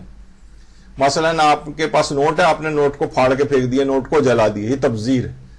اسراف انہ لا یحب المسرفین, جو ابھی آپ نے سنا کہ اللہ جو ہے ان اللہ لا یحب المسرفین, اللہ اسراف کرنے والوں کو پسند نہیں کرتا. جبکہ مبذرین جو بغیر ضرورت خرچ کرتے ہیں ان کے لیے کہا گیا ہے کہ اخوان الشیاطین, یہ شیطانوں کے بھائی ہیں. اس سے بھی زیادہ بڑی بات کی گئی. تو فرماتے ہیں کہ تبذیر یعنی بلا ضرورت آپ یہ اس چیزوں کو خرچ پھینک رہے ہیں, یہ باعث غضب ہے, شرعاً حرام ہے. لہٰذا ایسا اقدام کیا جائے کہ اس سے اس چیز کو روکا جا سکے. بہت سے لوگ جمع کر لیتے ہیں, پھر اس کے بعد پیکٹ بنا کے غریبوں کے علاقوں کے اندر اس کو تقسیم کرنے کے لیے جاتے ہیں. اس طرح کی چیز ہونی چاہیے. تو اب اس میں کیا ہوا کہ آپ نے آیت جو اسراف ہے اس سے آپ نے معاشرے کے اندر جو غلطیاں اسراف کے سلسلے میں پائی جاتی ہیں نا, مثلا شادیوں میں اسراف, اس میں آپ وہ کر سکتی ہیں کہ کتنا ہمارے ہاں اسراف ہونے لگا ہے, کون کون سی رسمیں اس کے اندر ایجاد ہو گئی ہیں, کتنے لوگ, یعنی میں نے ایک دفعہ وہ سروے کسی جگہ پڑھا تھا کہ بالکل ایک جو متوسط طبقے کی بھی شادی ہے وہ بھی 30 35 40 لاکھ 50 لاکھ تک تقریباً پہنچ گئی. یعنی سب کی دونوں طرف کی پارٹیوں کے کپڑے بنانا, زیورات بنانا, اور وہ تو ڈرون سے جو ہے وہ فلم بنانا, اور اس کے بعد اس کی جو خود البمز بنانا, اور ویڈیو شوٹ کے لیے جو لوگوں کو بلانے, سارے خرچے اگر آپ ملائیں عجیب و غریب, تو یہ اتنا زیادہ اسراف. اس کے اندر 50 سینکڑوں جو ہے غریبوں کی شادی اس کے اندر ممکن. تو لوگوں کو تھوڑا سا اس میں احساس دلایا جائے کہ اپنے ان اسراف کی چیزوں کی طرف نشان. تو کیا ہوا کہ آپ نے صرف اسراف کے قرآنی آیت جس کو آپ نے اپنے متن کے اندر اس کے اندر رکھا تھا اپنی مجلس کا, اس سے آپ نے فقہی احکام کو ڈرائیو کیا اور معاشرے میں پیش آنے والی چیزوں کی طرف نشاندہی کی. اب لوگوں کے دماغ, لوگ توجہ سے بھی بات کو سنیں گے. اور میں نے ایک دفعہ پہلے ایک اور وہ بھی پیش کی تھی کہ شادیوں کے یہ باقاعدہ, اور یہاں کی نہیں باہر کی جو یونیورسٹیز ہیں, جو گوروں کی یونیورسٹیز ہیں, انہوں نے یہ سروے کیا ہے اور اس میں یہ بات آئی. اس کو بھی لوگ غور سے سنیں گے, اس طرح کی بات کو بھی, کہ جتنا بھی شادیوں میں ضرورت سے زیادہ خرچ کیا جاتا ہے اسی قدر ان شادیوں میں ڈائیورس ریٹ بھی. یعنی شادی جتنی کم خرچ ہوگی ان کا ڈائیورس ریٹ کم ہوگا. شادیوں میں جتنا زیادہ مال خرچ ہوگا اتنا طلاقوں کی شرح اس کے اندر زیادہ ہوگی. تو بہرحال اس کے اندر ایک بے برکتی تو آتی ہے نا, بے برکتی. تو بہرحال اور ظاہر ہے پھر اس کے ساتھ ایسوسیٹڈ گناہ بھی ہیں. ہمارا ایک درس یہاں پر ہوا تھا, اس میں شب شادی شب گناہ کبیرہ کے نام سے ایک درس تھا, کبھی ہوگا تو آپ اس پہ سرچ کیجئے گا. اس میں سینکڑوں گناہ کبیرہ اس شب شادی میں ہو رہے ہوتے ہیں. تو اس کی طرف نشاندہی ہونی چاہیے. تو بہرحال اس سے آپ نے اندازہ لگایا کہ اسراف کی آیت سے آپ نے کتنے فقہی مسائل لوگوں کے سامنے پیش کی. یا مثلا آپ اہل بیت کی شان میں بیان کر رہی ہیں قرآن کی آیت لا یمسہ الا المطہرون, قرآن کو کوئی چھو نہیں سکتا سوائے اس کے کہ وہ پاک و پاکیزہ لوگ. اب آپ ظاہر ہے اس کو اہل بیت کی طرف لے کے جائیں گی کہ قرآن کے جو علوم ہیں, جو اصل حقائق ہیں, ان تک صرف ائمہ کرام پہنچ سکتے ہیں. ورنہ عام طور پر جو دیکھا جائے کہ ایک تو اس کے ظاہری معنی, ورنہ تو کوئی کافر بھی جا کے حروف کو چھو سکتا ہے کہ اس کو کوئی چھو نہیں سکتا. تو یہاں چھونے سے مراد کیا ہے وہ آپ ڈسکس کریں گے ظاہر فضائل میں. پھر اس کے بعد آپ ائمہ اہل بیت کی باتیں جو ہیں وہ ان کے علوم لوگوں کو بیان کریں گی. لیکن پھر اس کا آپ کہیں گے دیکھیے اس کا ایک ظاہری پہلو بھی ہے کہ قرآن کے حروف کو بغیر وضو نہیں چھوا جا سکتا. اب یہاں سے کیا ہوا, آپ نا عام زندگی میں پیش آنے والے احکام اس کو بیان کر سکتی ہیں. یہاں پر آپ مثلا ان کو یہ بیان کر سکتی ہیں کہ دیکھیے البتہ قرآن کے حروف کو نہیں چھو سکتے, لیکن مثلا موبائل فون کی اگر کوئی اسکرین ہے اس پر آیات قرآنی آ رہی ہیں, بہت سے موبائل ایپ میں قرآن آ رہے ہوتے ہیں, آپ اسکرول کر کے انگلی سے ہی تو اسکرولنگ کرتی ہیں آپ, جو اس کو آپ ہٹا رہی ہیں آیات کو, تو یہ اس سے جو ہے یہ فرق نہیں پڑتا اور یہ قرآن کے حروف کو چھونے میں نہیں آتا ہے. اب یہ کیا ہے کہ آپ نے بہت ان کی ایک زندگی کا ایک مسئلہ جو ہے آسان کر دیا, ان کو ایک مسئلہ بتا دیا. کیا لا یمسہ الا المطہرون, قرآن کی آیت آپ نے پڑھی, اہل بیت کے فضائل بیان کر رہے تھے اس آیت کے ضمن میں جو آپ بیان کریں گی, لیکن بیچ میں ہی آپ نے کہا کہ موبائل فون کی اسکرین یا مثلاً لیپ ٹاپ کی اسکرین یا مثلاً کمپیوٹر کی اور اس طرح کی اسکرین جس کے اوپر، تو وہ قرآن کے حروف کو ہاتھ لگانے میں شمار نہیں ہوتا، تو ان کو ایک فقہی حکم پتہ چل گیا. یا مثلاً آپ یہ بھی کہہ سکتی ہیں کہ مثلاً بہت سے قرآن کے جو ترجمے، اب ضروری نہیں مثلا آپ کہیں گے قرآن کا ترجمہ اگر کہیں لکھا ہے اور اس میں اللہ کا نام نہیں تو اس کو بھی آپ بغیر وضو ہاتھ لگا سکتے ہیں. یہ اصل عربی زبان کے اندر جو قرآن لکھا جاتا ہے نا، اس کو بغیر وضو ہاتھ نہیں لگا سکتے. ایک لائن کا آپ نے بیان کر دیا. لوگ بہت سے قرآن کو اٹھاتے نہیں ہیں بغیر وضو کے، آپ انہیں کہہ سکتے ہیں قرآن کو بغیر وضو کے اٹھا سکتے ہیں، قرآن کے حاشیے کو بھی ہاتھ لگا سکتے ہیں، قرآن کی جو سطور ہیں ان کے درمیان میں بھی ہاتھ لگا سکتے ہیں، قرآن کی جلد کو بھی بغیر وضو ہاتھ لگا سکتے ہیں. ایک لائن میں آپ نے اتنی ساری چیزیں ان کو بیان کر دیا، ہمیشہ کے لیے ان کے دماغ میں کلیئر ہو گئے، اور ایک اسلامی حکم بھی آپ نے بتا دیا ان کو. تو یہ اس طرح کی بہت ساری چیزیں آپ ان کو سوچ کے جائیں کہ یہاں پر جب یہ آیت کے ضمن میں، اچھا اس سے آپ کو ایک فائدہ اور بھی ہوگا، آپ تیاری کر کے جائیں گی نا تو آپ کو ایک وہ ہوتا ہے نا جو ایک رٹا مار والی جو ایک کیفیت ہوتی ہے اس سے بھی آپ نکل جائیں گی. کیونکہ رٹنے میں یہ ہوتا ہے کہ آپ نا بہت سی چیزیں بھول سکتی ہیں، اس میں ایک اینزائٹی ہوتی ہے کہ میں بھول نہ جاؤں. لیکن یہ تو لا یمسہ الا المطہرون، دماغ میں آپ کے ہے کہ بھائی مجھے ترجمہ قرآن کا مسئلہ بیان کرنا ہے یہاں پر، اس کو بغیر وضو کے ہاتھ لگا سکتے ہیں. اور مجھے مثلاً جو کمپیوٹر کی اسکرین یا موبائل کی اسکرین پہ جو قرآن آتا ہے ایپس کے اندر، میں اس کو بھی جو ہے بغیر وضو ہاتھ لگا سکتے ہیں. یہ 2-4 مسئلے تو آپ کو ویسے ہی دماغ میں ہوں گے، تو آپ کو وہ کوئی. اور ایک بات اور یاد رکھ لیجئے کہ جتنی اچھی پریپریشن آپ کی ہوگی نا، یہ اس کے اندر شامل ہے کہ اتنی ہی آپ کو اینزائٹی کم ہوگی، گھبراہٹ اتنی ہی کم ہوگی. جتنی اچھی تیاری ہوتی ہے اتنی گھبراہٹ کم ہوگی، اور جتنی اچھی تیاری نہیں ہوگی اتنی گھبراہٹ زیادہ ہوگی. تو یہ آپ اس طرح سے جب ایک اس کو سنوار کے اپنی مجلس کی ایک ترتیب کو لے کے جائیں گے تو آپ کو مسئلہ نہیں ہوگا، آپ کو دماغ میں ہوگا کہ مجھے کیا بیان کرنا ہے.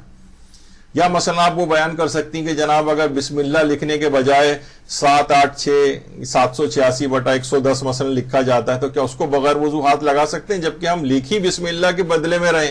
آپ کہیں گے جی ہاں اس کو ہاتھ لگا سکتے ہیں کیونکہ یہ قرآن نہیں، یہ ایک سمجھیں ایک لحاظ سے اعداد ہیں اس کو بھی ہاتھ لگانے سے کچھ نہیں ہوتا. بہت سے لوگ اس طرح سے بھی ہوتے ہیں کہ جناب مثلا کی سوال یہ بھی آتا ہے کہ اگر کوئی آیت قرآنی بورڈ پہ لکھی ہو اور اس کے بعد ہم اس کو ڈسٹر وغیرہ سے صاف کریں تو اس کی جو ڈسٹ نیچے گرتی ہے کیا اس کو کہیں صحیح جگہ پہ اس کو لے جانا پڑے گا یا زمین پہ بھی گر جائے تو کوئی فرق نہیں ہے؟ تو اس کا جواب ہے اس میں کوئی فرق نہیں، یعنی اس کا گرد و غبار یا ڈسٹر یا جو چاک جو نیچے گرتی ہے اس سے کوئی فرق نہیں پڑتا. یعنی اس طرح کی کوئی بہت چھوٹے چھوٹے سے مسئلے آپ اس کے اندر بیان کر سکتی ہیں. یا ایسی ذرا ایک دلچسپ مسئلہ بھی ڈال سکتی ہیں کہ بہت سے جو نابینا حضرات ہوتے ہیں جو آپ کو پتہ ہے کہ بریل رسم الخط ہے، انگلی سے وہ اس کے اوپر ٹٹول کے اس کو قرآن وغیرہ پڑھتے ہیں یا کوئی بھی کتاب پڑھنی ہوتی، تو کیا اس کے لیے بھی وضو ضروری ہے؟ کیونکہ بریل میں لکھے ہوئے بھی قرآن آ گئے. اب اگر کسی کو تلاوت قرآن نابینا کو کرنی ہے تو ان حروف کے اوپر جو ہے وہ ہاتھ لگاتا ہوا مثلا جائے گا اور اس کو پڑھے گا. تو آغا سیستانی اور دیگر علماء بھی فرماتے ہیں کہ یہ حروف جو ہیں یہ قرآن کے حروف کو چھونے یہ جیسے نہیں، یعنی ان کو اگر کوئی ہاتھ لگائے اس انداز سے تو یہ قرآن کے حکم کو یعنی اس کی تحریر کو چھونے میں نہیں آتا، اس کے لیے وضو ضروری نہیں.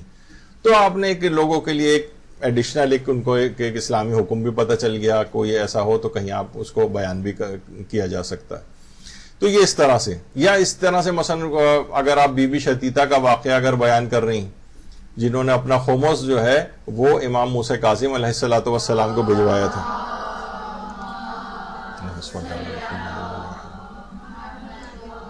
نیشا پور میں جن کا مزار ہے، اور وہ نیشا پور سے امام کے پاس جب لوگوں کے جو خمس آئے تھے اس میں بی بی شتیتا کا بھی خمس آیا تھا جس میں سے یعنی 1 درہم تھا اور کپڑے کا ایک چھوٹا ٹکڑا تھا، بس ان کی یہ سیونگ تھی کہ جو لے کر یہ آیا تھا اس نے امام کی خدمت میں پیش بھی نہیں کیا کہ اسے شرم محسوس ہوئی کہ اتنی معمولی مقدار جو ہے یہ میں امام کی خدمت میں پیش کروں، اور جو بڑی تعداد میں پیسے تھے وہ امام کو لا کر دی، جو کہ آپ پورا واقعہ ظاہر مجالس کے اندر پڑھتی ہیں بی بی شتیتا کا.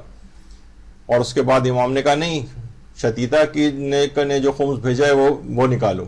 تو وہ 1 درہم اور 1 کپڑا تو یہاں پر آپ روک کر کہہ سکتی ہیں کہ دیکھیے ہر شخص کے پاس کچھ نہ کچھ، یعنی غریب سے غریب شخص بھی ہوتا ہے، کچھ نہ کچھ مال اس کے پاس ہوتا ہے.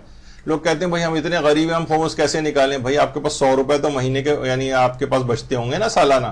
ایسا تو نہیں ہے کسی کے پاس ایک پائی بھی نہ ہو، کوئی بچی ہوئی چیز بھی نہ ہو.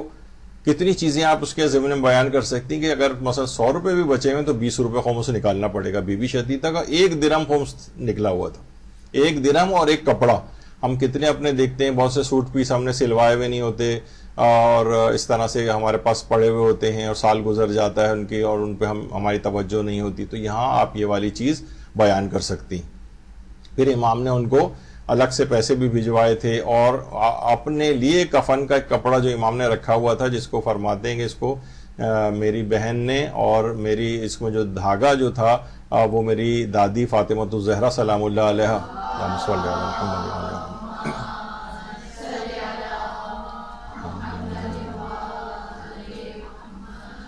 تو انہوں نے اس کو کاتا تھا، انہوں نے اس کو سیا تھا اس طرح سے، جو اس کی اون جو ہے وہ میری فلاں رشتہ دار نے جو مثلا اس کو اس میں فراہم کی تھی.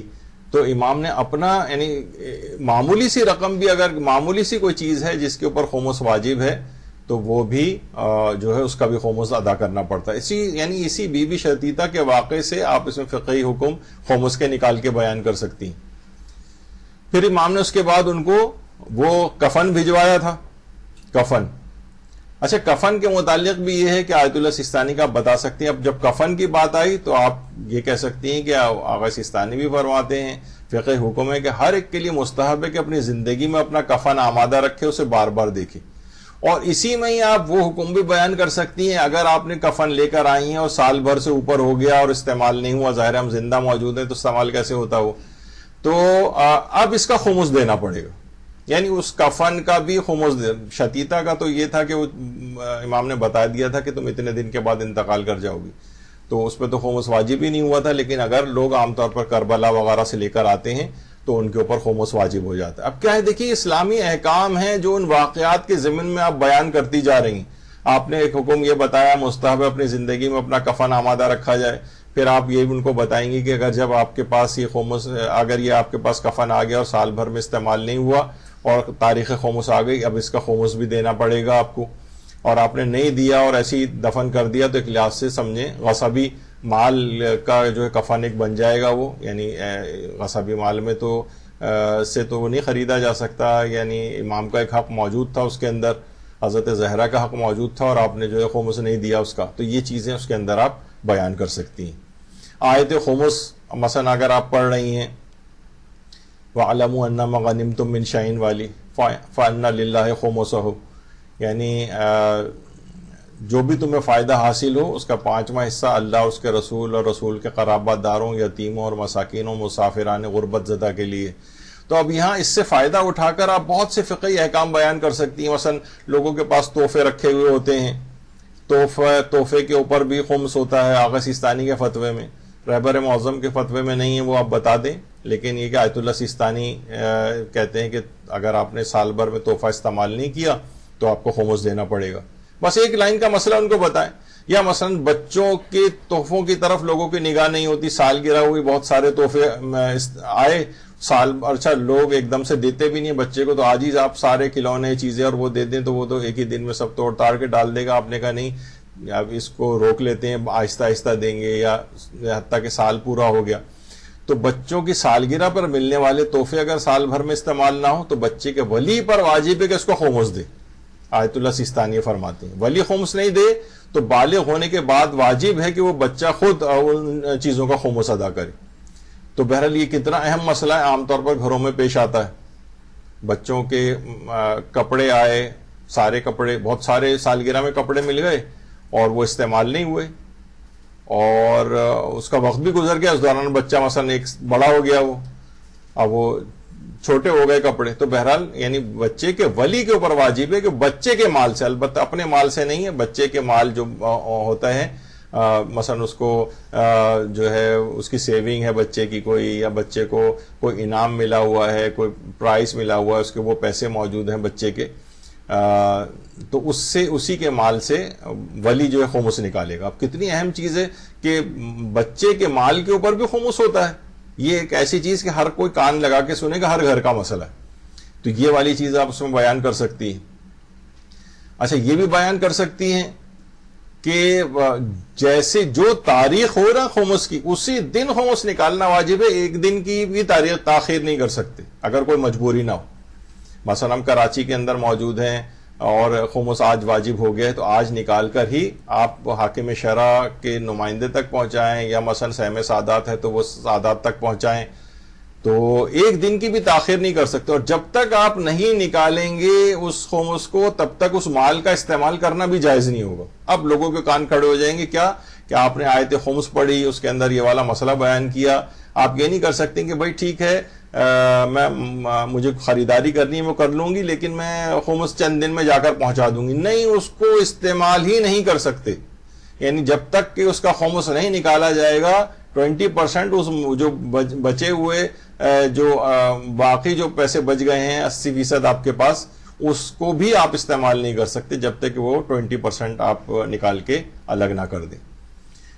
تو بہرحال یہ چیزیں ایسی ہیں کہ جو آپ کو، یا اور اگر آپ کے پاس ابھی فی الحال نہیں ہے تو آپ یا تو مجتہد یا اس کے وکیل سے اجازت لیں کہ بھائی مجھے آپ اتنے دن کی پرمیشن دے دیں، میرے پاس ابھی مثلا انتظام نہیں ہے اس کا، خمس مجھ پر واجب ہو گیا ہے لیکن میرے پاس ابھی نہیں ہے، مجھے آپ چند دن کی مہلت دے دیں تو پھر ٹھیک ہو جائے گا استعمال، ورنہ اس کا استعمال جائز نہیں ہوگا. تو یہ آپ چیز بیان کر سکتی ہیں.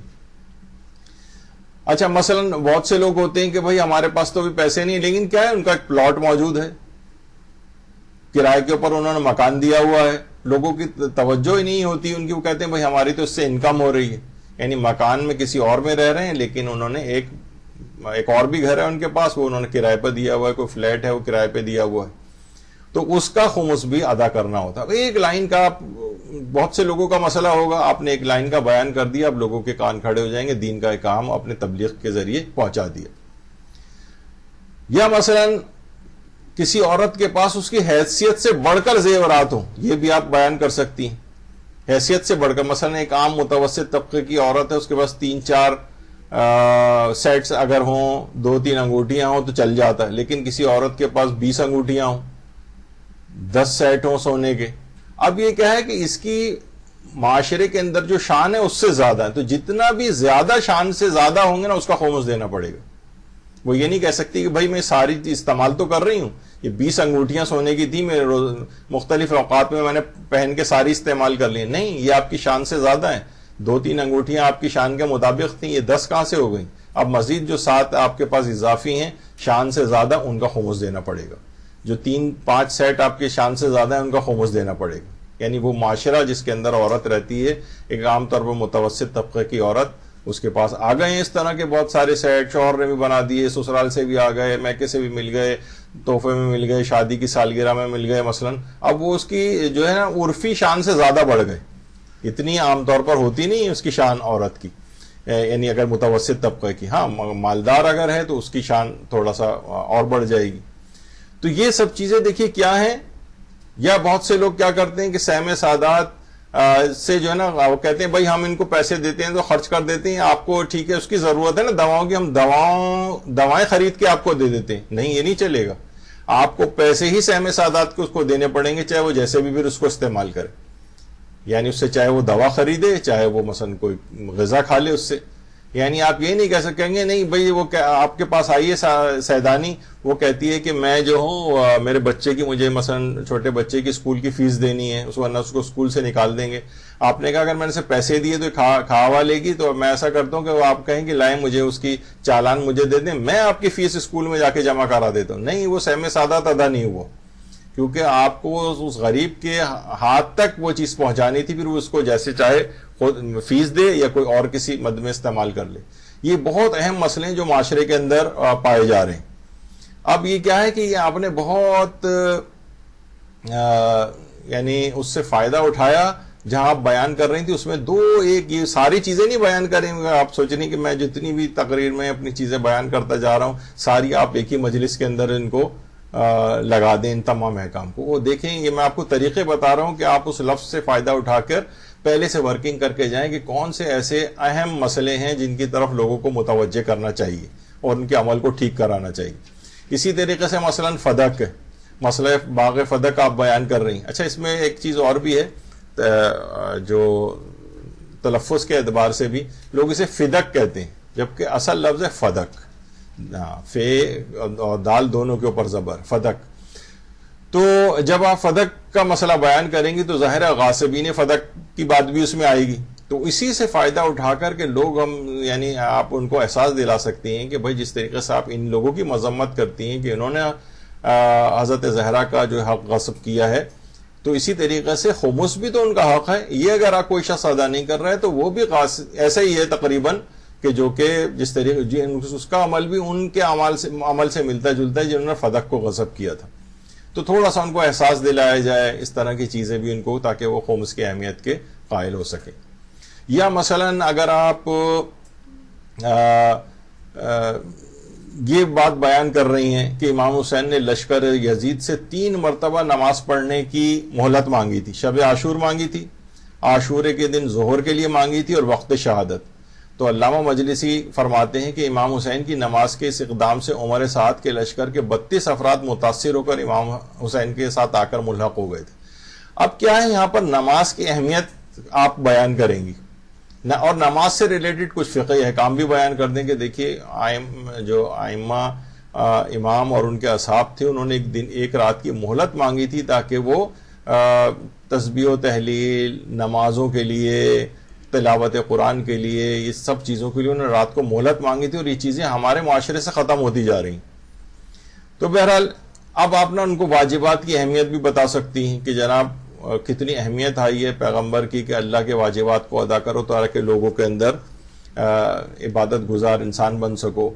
اور جب لوگوں کو دیکھو کہ وہ دنیاوی کاموں میں مصروف ہے تو تم فرائض کی تکمیل میں مصروف ہو جاؤ. اب حدیثیں بھی آپ اس ضمن میں بہت ساری نماز کی اہمیت کے سلسلے میں بیان کر سکتی ہیں. بہت سے لوگوں کو آپ کہہ سکتی ہیں کہ بھائی دیکھیے لوگ ذرا سے بیمار پڑ جاتے ہیں اور بیماری میں نمازیں قضا کرنے لگتے ہیں، ہاسپٹلائز ہو گئے بس نمازیں چھوڑ دیں، ڈرپ لگ گئی نمازیں چھوڑ دیں، کیتھیٹر لگ گیا نمازیں چھوڑ دیں، کوئی کینولا لگ گیا ان کے وہ نماز چھوڑ دی، غذا کی نالی لگ گئی نماز. یعنی سب سے پہلا جو جاتے ہی کسی بھی ہسپتال کے اندر مومن ایڈمٹ کیا ہو جاتا ہے کہ سوچتا ہے کہ مجھ پہ چیزیں معاف ہو گئیں.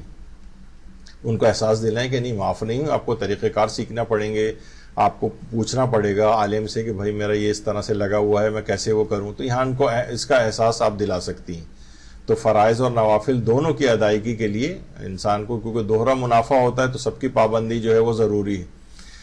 تو بہرحال اچھا پھر اسی دوران جب آپ نماز کی اہمیت بتائیں تو ان کو یہ بھی بتائیں کہ بہرحال جب عزاداری اور نماز کے وقت میں جب ٹکرا، پہلے تو یہ کہ مراسم عزا کو ایسے منعقد ہی نہیں کرنا چاہیے کہ جو نمازوں کے اوقات سے ٹکرائے. یعنی آپ کو کیلکولیشن سے اپنی مجلس شروع کرنی چاہیے کہ لازمی نمازوں کے اذانوں سے پہلے، خاص طور پر مغرب وغیرہ کی جو اذان ہوتی ہے اس سے پہلے آپ کی مجلس ختم ہو جائے. یعنی آپ چاہے آپ کو مجلس ذرا مختصر کرنا پڑے، یعنی بہرحال جب اس انداز سے ہو کوشش یہ کریں. بہت سی جگہوں پہ علماء کہتے ہیں کہ چلیں وہ 2-4 جملے اگر آپ کے رہ گئے ہیں مصائب کے تو آپ اسے کنٹینیو کر لیں، لیکن زیادہ بہتر یہی کہ بہرحال اس کو جملوں کو سمیٹ دیں اور اس سے پہلے ہی مجلس کو ختم کر دیں. تو یہ آپ اس دوران فقہی حکم بھی بتا سکتی ہیں ان کو کہ مجلسوں کو نمازوں سے کوئی ٹکراؤ کی صورتحال پیدا نہ ہو. یا مثلا آپ بیان کر رہی ہیں پیغمبر اکرم صلی اللہ علیہ وآلہ وسلم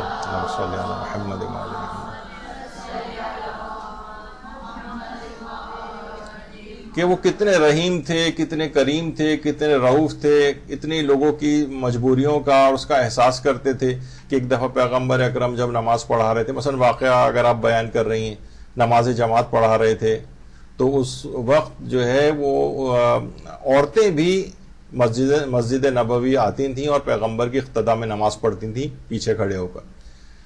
تو اس میں ایک عورت اپنے بچے کو لے کر آئی جو بچے نے رونا شروع کر دیا. تو پیغمبر اکرم نے تیزی کے ساتھ نماز پڑھائی اور جلدی اس نماز کو ختم کیا. تو صحابہ حیران ہوئے، جا کر پوچھا کہ یا رسول اللہ یہ کیا بات، یعنی اس دفعہ آپ نے جلدی کیوں ختم کی؟ تو آپ نے کہا کہ تاکہ وہ بچہ جو ہے جو رو رہا تھا، یعنی مفہوم روایت کا بتا رہا ہوں کہ وہ اس کو پریشانی سے، ماں کے لیے پریشانی کا باعث ہے نا، ظاہر ہے مستقل وہ بچہ رو رہا ہے، اس کو ماں کو چپ کرانا مشکل ہو رہا ہے، تو پیغمبر نے اپنی نماز میں جلدی کی. تو آپ یہاں پر بہت سی چیزیں یہ بیان کر سکتی ہیں کہ بھئی دیکھیں کہ ہمارے ہاں یہ ہوتا ہے کہ عام طور پر بچوں کو مجالس اعضاء کے اندر اور مسجدوں میں لے کر ہی نہیں جاتے. آقا سیستانی سے بھی پوچھا گیا کہ مجالس اعضاء میں بچوں کو تعلیم و تربیت کی غرض سے لے کر جانا کیسے، جبکہ وہاں جا کر ایسی حرکتیں کرتے ہیں کہ جن سے بعض مجلس اعضاء کو سننے والے بھی ڈسٹرب ہو جاتے ہیں. تو انہوں نے کہا جائز ہے، کوئی حرج نہیں، البتہ بڑوں کو چاہیے کہ جس قدر بھی ممکن ان کی نگرانی کر کے انہیں کنٹرول میں رکھیں. لیکن یہ جو ایک ٹرینڈ پیدا ہو گیا ہے کہ بچوں کو یعنی وہاں یا تو کھیل میں کسی جگہ پہ لگا دیا جاتا ہے یا لے کر ہی نہیں جاتے، گھر میں چھوڑ جاتے ہیں، وہاں جا کر تنگ کرے گا، تو بچے ان جگہوں سے دور ہوتے جا رہے ہیں. یعنی ان کو اپنے ساتھ ضرور لے کر جائیں، تھوڑا کنٹرول کرنے کی کوشش کریں، لیکن وہ ان برکتیں اور فیوز بچے حاصل کریں. وہ بچہ جو وہاں آ کر بیٹھ رہا ہے اور اس کے کانوں میں چیز، چاہے وہ ایک لفظ بھی نہ سمجھ رہا ہو، تب بھی وہ سارے اثرات ان کو قبول کر رہا ہوتا ہے، ان برکتوں کو سمیٹ رہا ہوتا ہے، ان فیوز کو حاصل کر رہا ہوتا ہے، اس کی ایک تربیت ہو رہی. ورنہ جو بچہ بھی پیدا ہوا ہے اس کو کیا پتہ کان میں جو آپ اس کے اذان اور دائیں کان میں اذان اور بائیں کان میں آپ اقامت دیتی ہیں، اس کو کون سی عربی آتی ہے، کون سے ابھی الفاظ کو سمجھتا ہے، لیکن کچھ نہ کچھ اس کی روحانیت ایسی قوی ہو رہی ہے اس کو سننے کے بعد کہ اس بچے کے اندر جو وہ روحانیت کی وہ خاص چیز پیدا ہوتی ہے اس اذان کو سننے اور اقامت کو سننے کے بعد.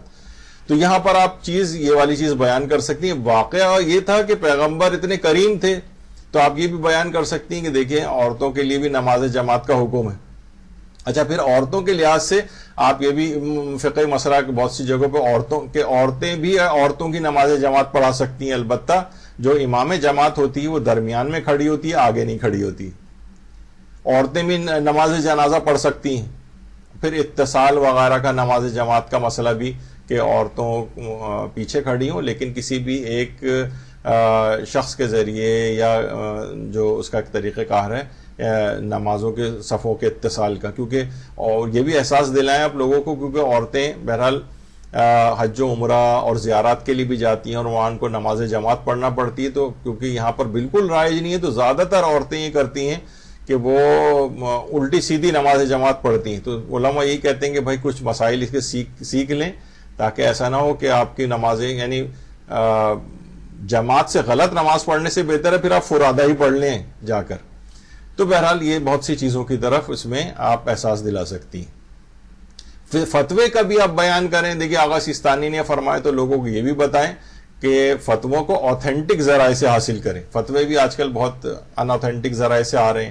آپ بتائیں کہ آغا سیستانی نے باقاعدہ اس کے اوپر لکھ کر ایک فتویٰ بھی دستخط اور مہر کے ساتھ جاری کیا ہے کہ بعض مومنین کی طرف سے یہ چیز آئی ہے. زائرین بھی جا کر جب یا گروپس جاتے ہیں ان سے ملاقات کے لیے تو ظاہر ہے کچھ وہ خطاب کرتے ہیں تو بعد میں وہ کچھ کا کچھ آ کر بتاتے ہیں.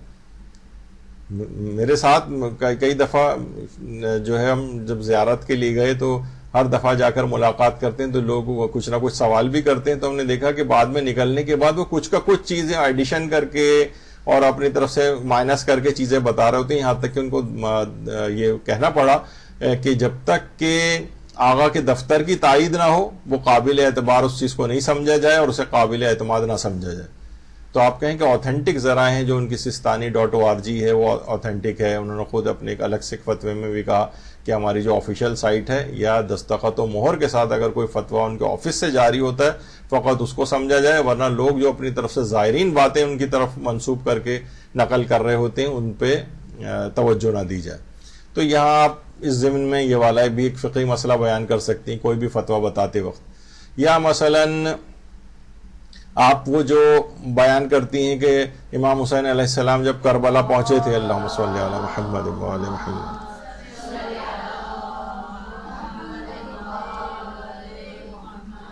تو بنی اسد سے انہوں نے کربلا کی زمین خریدی تھی اور خریدنے کے بعد ہی ان کو ہبہ کر دی تھی اور اس کے بعد اور پھر ان سے درخواست کی تھی کہ وہ میرے مہمان آئیں گے تو ان کو اپنا مہمان ٹھہرانا، ہمارے لاشوں کو دفن کرنا وغیرہ. تو یہ والی چیز جو ہے اب یہاں سے آپ کیا کر سکتی ہیں، اس سے آپ یہ بیان کر سکتی ہیں کہ دیکھیے اگر ہم کسی کی زمین کے اوپر یا جگہ کے اوپر قبضہ کر لیں تو جو ہے یہ غصب شمار ہوتا ہے. خود امام نے دیکھی کتنا اس بات کا خیال کیا کہ اس زمین کو جا کر خریدنے کے بعد ان کو ہبہ کیا.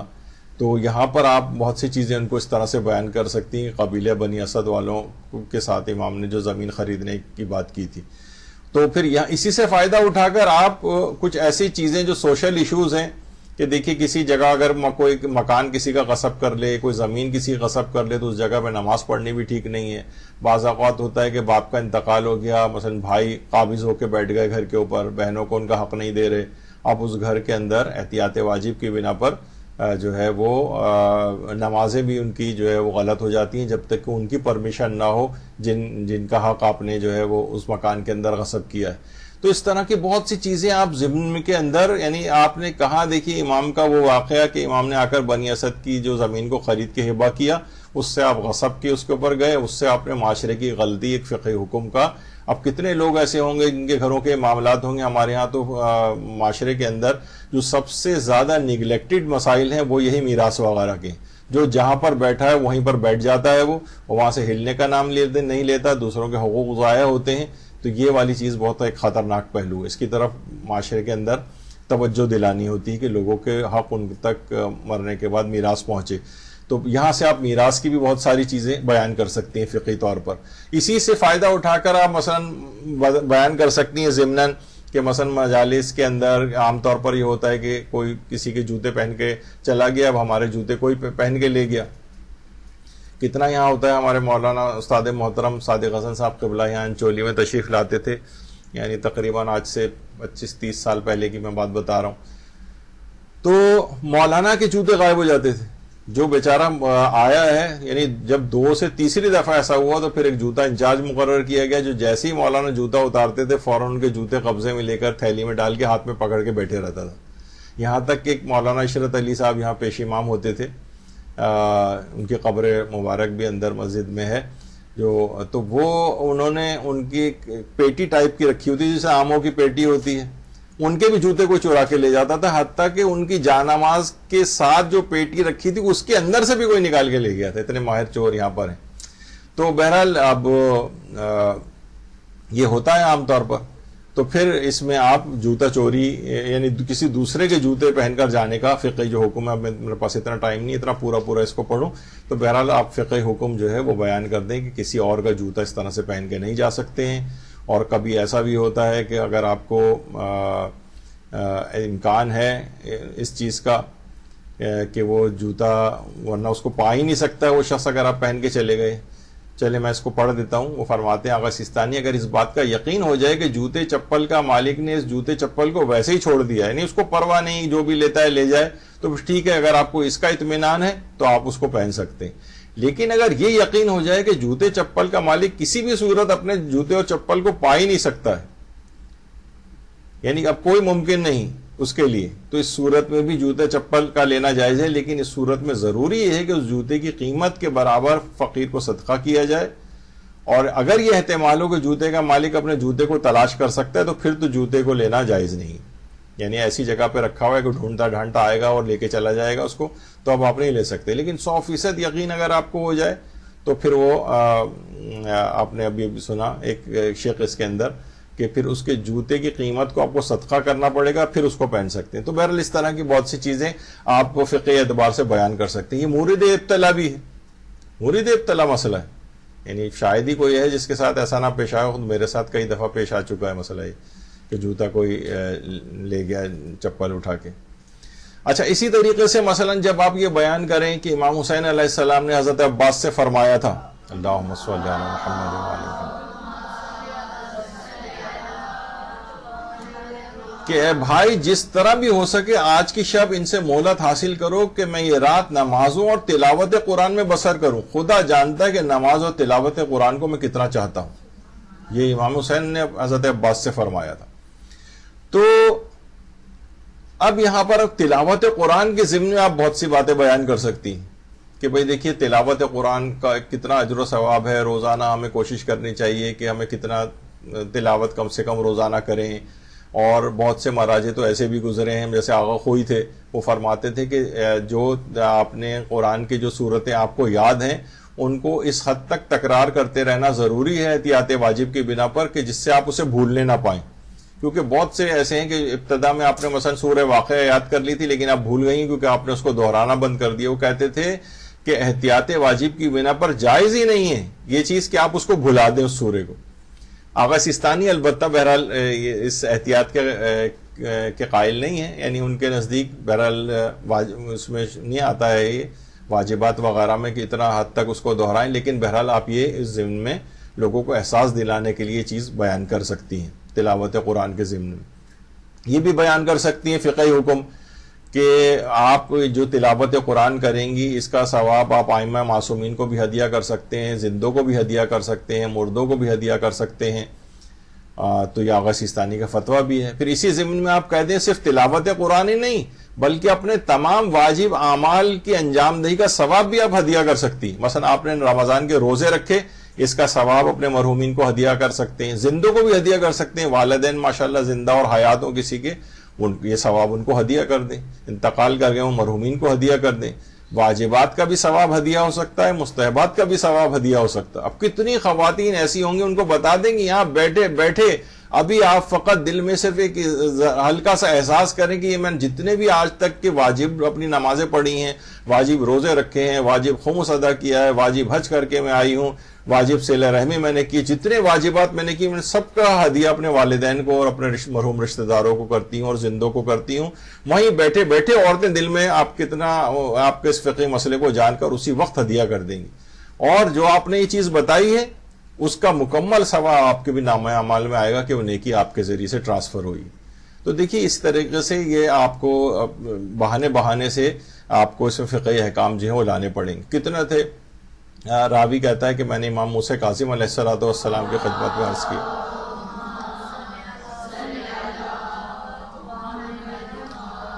اور آ کر کہا کہ میرے والد نے آپ کے جد سے ہر رات کو ختم قرآن کے سلسلے میں سوال کیا تھا, تو انہوں نے فرمایا تھا رمضان میں جتنا بھی ممکن ہو اسے انجام دو. تو میرے والد رمضان میں 40 ختم قرآن کیا کرتے تھے. والد کے بعد اب میں بھی اسی طرح عمل کرتا ہوں, کبھی 40 سے کم پڑھتا ہوں, کبھی 40 سے زیادہ. یہ میری مصروفیت فراغت و ہمت و حوصلے پہ ہوتا ہے. جب عید الفطر آتی ہے تو ایک ختم قرآن کو میں رسول اللہ کے لیے, ایک حضرت زہرا کے لیے اور ایک دیگر ائمہ کے لیے قرار دیتا ہوں, یہاں تک کہ ایک ختم قرآن آپ کے لیے قرار دیتا ہوں. میرے لیے اس کا کیا ثواب ہے؟ امام نے فرمایا تمہارے لیے جزا ہے کہ تم قیامت میں ان کے ساتھ رہو گے. میں نے کہا اللہ اکبر, کیا مجھے شرف ملے گا؟ آپ نے 3 مرتبہ فرمایا ہاں ہاں ہاں. تو اب کیا ہے کہ آپ نے کیا ان کو بتایا کہ میں جو بھی ثواب والی چیزیں ہیں, اب یہ تو مستحبات والی چیز تھی تلاوت قرآن, آپ کہیں اب یعنی کوئی بھی مستحب عمل اپنی اس کے اندر واجب عمل سے نہیں بڑھ سکتا آگے. یعنی اگر آپ واجب نماز جو پڑھتی ہیں, کتنی ہی مستحب نمازیں آپ پڑھ لیں, وہ ایک واجب نماز سے اس کا ثواب اوپر نہیں جا سکتا. تو آپ واجب نمازوں کا, واجب روزوں کا, واجبات کا ثواب بھی ہدیہ کر سکتی ہیں. تو یہ آپ لوگوں کو بتائیں, کوئی بھی ثواب کو بیان کریں, اس کے بعد یہ والا مسئلہ بتائیں, اور آپ ان چیزوں سے یا حدیثیں بھی اس زمین میں بتائیں. کتنے ہی لوگ ہوں گے اس کے بعد یہ سلسلہ ہمیشہ کے لیے شروع کر دیں گے. ادھر نماز پڑھی ثواب ہدیہ, ادھر روزے رکھے ثواب ہدیہ, ادھر فلاں واجب کام انجام دیا ادھر ثواب ہدیہ, اور آپ کا نامہ اعمال بھی بھاری سے بھاری تر ہوتا جائے گا. اسی طریقے سے جیسے آپ اس ضمن واقعہ بھی سنا سکتی ہیں, یہ لیفٹ پر جو ہے آیت اللہ سید محمد حسین طباطبائی ہیں صاحب تفسیر المیزان, اور رائٹ پہ ان کے بھائی ہیں حسن الہی طباطبائی. یہ خود بڑے عارف کامل تھے ان کے بھائی بھی. ایک دفعہ جب انہوں نے تفسیر المیزان لکھی اور تو کسی کو بھی نہیں بتایا تھا, حتیٰ کہ ان کے بھائی دوسرے شہر میں رہتے تھے, ان کو بھی نہیں پتا تھا کہ آیت اللہ محمد حسین طباطبائی نے تفسیر المیزان لکھی. ابھی تو پرنٹ بھی نہیں ہوئی تھی, کسی کو بتایا بھی نہیں تھا. ان کے بھائی کا خط آیا کہ میرے والد میرے خواب میں آئے ہیں اور وہ آپ سے بہت ناراض ہیں. کہا کیوں ناراض ہیں؟ انہوں نے پوچھا تو انہوں نے کہا کہ اس کی وجہ یہ ہے کہ آپ نے غالباً کوئی تفسیر قرآن لکھی ہے. والد محترم نے کہا کہ آپ نے ابھی تک اس تفسیر لکھنے کا ثواب ان کو ہدیہ نہیں کیا.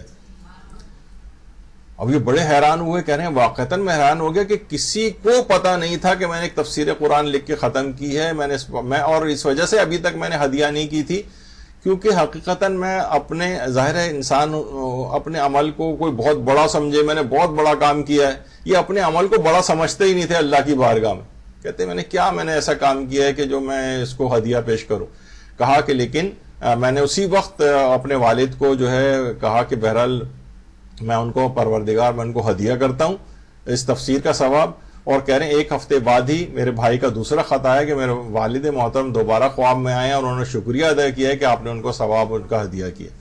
تو اس طرح کی چیزیں کیا ہیں کہ واقعات سے یہ سب چیزیں جو ہے نا لوگوں میں فوراً قرآن یعنی آپ جو چیز بتائیں گی نا اس انداز سے ان کے اوپر لازمی اس چیز کا اثر ہوگا لوگوں کو. اور یہ احکامات دین کو بتائیں کہ واجبات کا ثواب بھی ہدیہ کیا جا سکتا ہے, مستحبات کا ثواب بھی ہدیہ کیا جا سکتا ہے.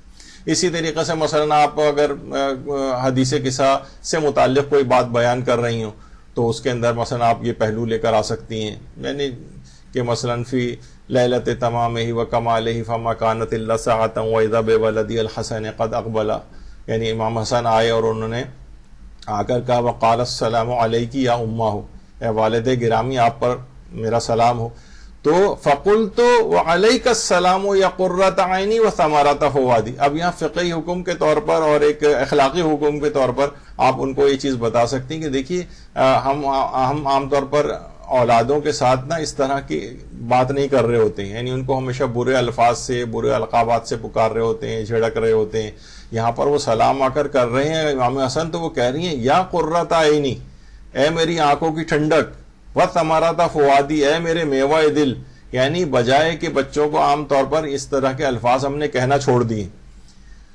تو علماء نے جو سلسلے میں کام کیا ہے وہ یہ کہتے ہیں کہ بچے جیسے جیسے بڑے بھی ہوتے جاتے ہیں نا ان سے والدین کو پیار و محبت کا اور جو فزیکل محبت کا بھی جو ہے وہ رشتہ ان سے باقی رکھنا چاہیے.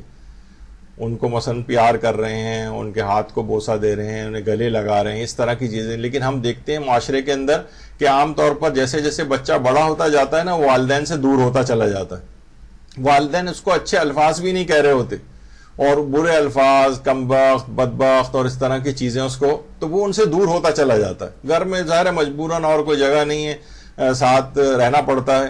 لیکن کیا ہے کہ یہ اس قسم کے الفاظ ایک جادوئی اثر رکھتے ہیں. ایک عالم نے تو یہاں تک لکھا ہے یہ وجہ ہے کہ بہت سی لڑکیاں جو اس انداز سے نامحرموں کے ہاتھوں محبتوں اور اس میں گرفتار ہوتی ہیں اور بیوقوف بنتی ہیں, وہ اس وجہ سے کہ ان کے والدین نے یہ محبت بھرے الفاظ ہی کہنے ان کو بند کر دی. تو جہاں سے بھی ان کو یہ الفاظ ملتے ہیں اس کی طرف دوڑی بھاگی چلی جاتی ہیں. تو بہرحال یہ تمام چیزیں ایسی ہیں کہ یہ ان کو معاشرے کے اندر رائج کرنا چاہیے. آپ دیکھیں حدیث قصہ کے اس جملے سے آپ نے معاشرے کے اوپر اپلائی کر کے چیزیں نکال کے ان کو بتائیں تو ان کو پھر سمجھ میں آئیں گی, اس بات کی اہمیت کا ان کو احساس ہوگا. اچھا, اب جیسے میں نے پہلے کہا تھا کہ اپنا علامہ طالب جوہری صاحب قبلہ کس طریقے سے بہانے سے بھی بیان کرتے تھے. مثلا وہ کوئی قرآنی آیت بیان کر رہے ہیں اور وہ خود کہتے تھے اب یہ جو میں نے آیت بیان کی ہے میں اس کی اگلی آیت اس وجہ سے نہیں بیان کروں گا کہ وہ اگر میں نے تلاوت کی تو آپ سب پر سجدہ تلاوت واجب ہو جائے گا. یعنی کیونکہ اگر اچھا اس میں آپ بیان کر سکتے ہیں کہ قرآن میں واجب سجدے والی 4 آیات ہیں, بس وہ واجب سجدے والی 4 آیات کے علاوہ جو ہے پورا قرآن اگر آپ پڑھ لیں تو کوئی سجدہ تلاوت واجب نہیں ہوگا. یہاں آپ روک کے آپ بتا سکتی ہیں اسی طرح سے کہ میں نے جو آیت کا انتخاب کیا تھا وہ میں یہاں تک پڑھ رہی ہوں کیونکہ اگر اگلی آیت میں نے پڑھی تو اس میں آپ سب لوگوں کے اوپر سجدہ تلاوت واجب ہو جائے گا. تو اس طرح کی چیزیں آپ بیان کر سکتی ہیں. پھر آپ بتا سکتی ہیں قرآن میں کتنی آیت سجدہ ہیں اور کتنے سورے ایسے ہیں کہ جس میں آیت سجدہ آتی ہیں, اور مثلا اس کے اندر کسی ایسی لوگ عام طور پہ کیا کرتے ہیں کہ وہ قرآن پڑھ رہے ہیں, مثلا ایصال ثواب کی مجلس میں گئے, وہاں قرآن دے دیا گیا ان کو, وہاں پہ سجدہ لکھا ہوا آیا. پہلے تو ان کو یہی نہیں پتہ چل رہا ہوتا کہ واجب سجدہ ہے کیونکہ مستحب سجدے بھی لکھے ہوتے ہیں. تو آپ کو پتہ ہونا چاہیے کون سے سورے کے اندر جو واجب سجدہ آتا ہے. تو وہ کیا کرتے ہیں, وہی قرآن اٹھا کے اسی پہ اپنی پیشانی رکھ کے سجدہ کرتے ہیں. آقا سستانی فرماتے ہیں احتیاط واجب کی بنا پر انسان پیشانی کو سجدہ کا یا ایسی چیز پر رکھے جس میں سجدہ کرنا صحیح ہو. تو بہرحال اور اپنے اعضاء کو اس طرح سے ہو کہ لوگ دیکھیں تو کہیں کہ اس نے سجدہ کیا ہے, ٹھیک ہے, اور نیت کے ساتھ ہو, انہیں پیشانی زمین پر سجدہ تلاوت کی نیت سے رکھے. لوگ قرآن کے اوپر ہی ایسے اٹھایا اور قرآن کا صفحہ اپنی پیشانی پہ رکھ لیا اور سجدہ کر لیا, یہ کافی نہیں ہوگا. یہ آپ بتا سکتی ہیں. یا یہ آپ کہہ سکتی ہیں کہ بہرحال اس میں آسانی یہ ہے کہ بس صرف سجدے کی نیت سے پیشانی کو آپ ٹکا دیں زمین پر, کوئی بھی ذکر پڑھنا واجب نہیں. لوگ سوچتے ہیں پتہ نہیں کون سی ایسی راکٹ سائنس ہے سجدہ تلاوت کے اندر, بتا دیں کوئی ذکر پڑھنا واجب, ایک مستحب ذکر ہے, یہ لا الہ الا اللہ حقا حقا والا، لیکن وہ کوئی واجب تو نہیں، مستحب ہے. تو وہ صرف کیا کرے کہ قرآن کے واجب سجدے کو اس نیت سے کہ میں قرآن کا واجب سجدہ کروں، صرف پیشانی زمین پر رکھ دے، بس یہ کافی. حتیٰ کہ جو اور اعضاء ہیں وہ بھی جو ہے یعنی چلے بہرحال اس کو بھی چھوڑیں، تو بہرحال جس طرح عام ایک سجدہ کیا جاتا ہے وہ اس طرح سے سجدہ کر لیں. یا مثلا آپ بیان کر رہی ہیں اس میں کہ امام حسین نے اپنے دوست حبیب ابن مظاہر اسدی کو جو ہے وہ خط لکھ کر بلوایا تھا، تو یہاں پر آپ بیان کر سکتی ہیں کہ دیکھیں نوجوانوں سے مخاطب کر کے لڑکیوں سے کہ ایسی اپنی دوست بنائیں جو آپ کے دین میں خیر خواہ ہوں، نیک متقی و پرہیزگار ہوں، فاسق و فاجر نہ ہوں. امام حسین کے دوست کیوں بنے تھے؟ حضرت حبیب ابن مظاہر امام حسین خود فرماتے ہیں ہر رات ایک قرآن ختم کیا کرتے تھے. تو بہرحال ہمیں بھی ایسے دوستوں کا انتخاب کرنا چاہیے تاکہ ان کے اثرات ہمارے اوپر آئیں، یعنی ان کی نیک باتیں ہمارے لیے ہوں. تو اس انداز سے، اور پھر آپ یہ بھی بیان کر سکتی ہیں کہ کیونکہ اگر ہم غلط عقائد، غلط کردار یا فاسق فاجر لوگوں کے ساتھ دوستی کریں گے تو جو ہے ان کے اثرات ہم تک آئیں گے. جیسے ابو ہاشم جعفری ایک شیعہ تھے جو امام علی نقی علیہ السلام کی خدمت میں آئے.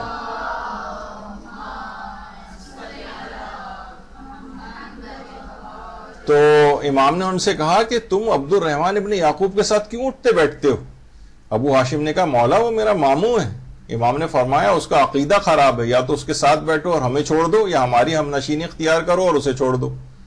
ابو ہاشم نے کہا مولا اس کا عقیدہ اس کے ساتھ ہے، میرا عقیدہ تو درست ہے نا، اس کے باطل عقیدے سے مجھے کیا نقصان پہنچ رہا ہے؟ امام نے فرمایا کہ تمہیں اس کا خوف نہیں کہ اس پر کوئی عذاب آئے اس کے نزدیک ہونے کی وجہ سے وہ تمہیں بھی اپنی لپیٹ میں لے لیں. یعنی یہ ان کو احساس دلائیں کہ بہت سے لوگوں کے عقیدے خراب ہوتے ہیں، ان عقیدے کے خراب افراد کے ساتھ اٹھے بیٹھے نہیں، ورنہ آپ ان کے کسی نہ کسی حد تک غلط عقائد کو قبول کریں گے. کوئی ذرا سا بھی چرب زبان ہے، اور آج کل اسی میں ہی اس طرح کی چیزیں بھی آنے لگی ہیں. وہ جناب بہت سے یوٹیوبرز ہیں وہ مجتہدین کے خلاف بول رہے ہیں، بچہ بیٹھا ان کو سن رہا ہے، اور ایسے بہت سارے علماء کے خلاف بول رہے ہیں، ان کو جو ہے وہ بیٹھ کے سن رہے ہیں. تو بچوں کو ان تمام چیزوں سے بچائیں، غلط عقیدوں کے یا غلط کردار کے حامل. یہ سہیلی آپ کی صحیح نہیں ہے، اس کا کردار صحیح نہیں ہے، بے پردہ ہے، آپ کو بھی اس کی طرف فسق و فجور کی طرف لے کے جائے گی.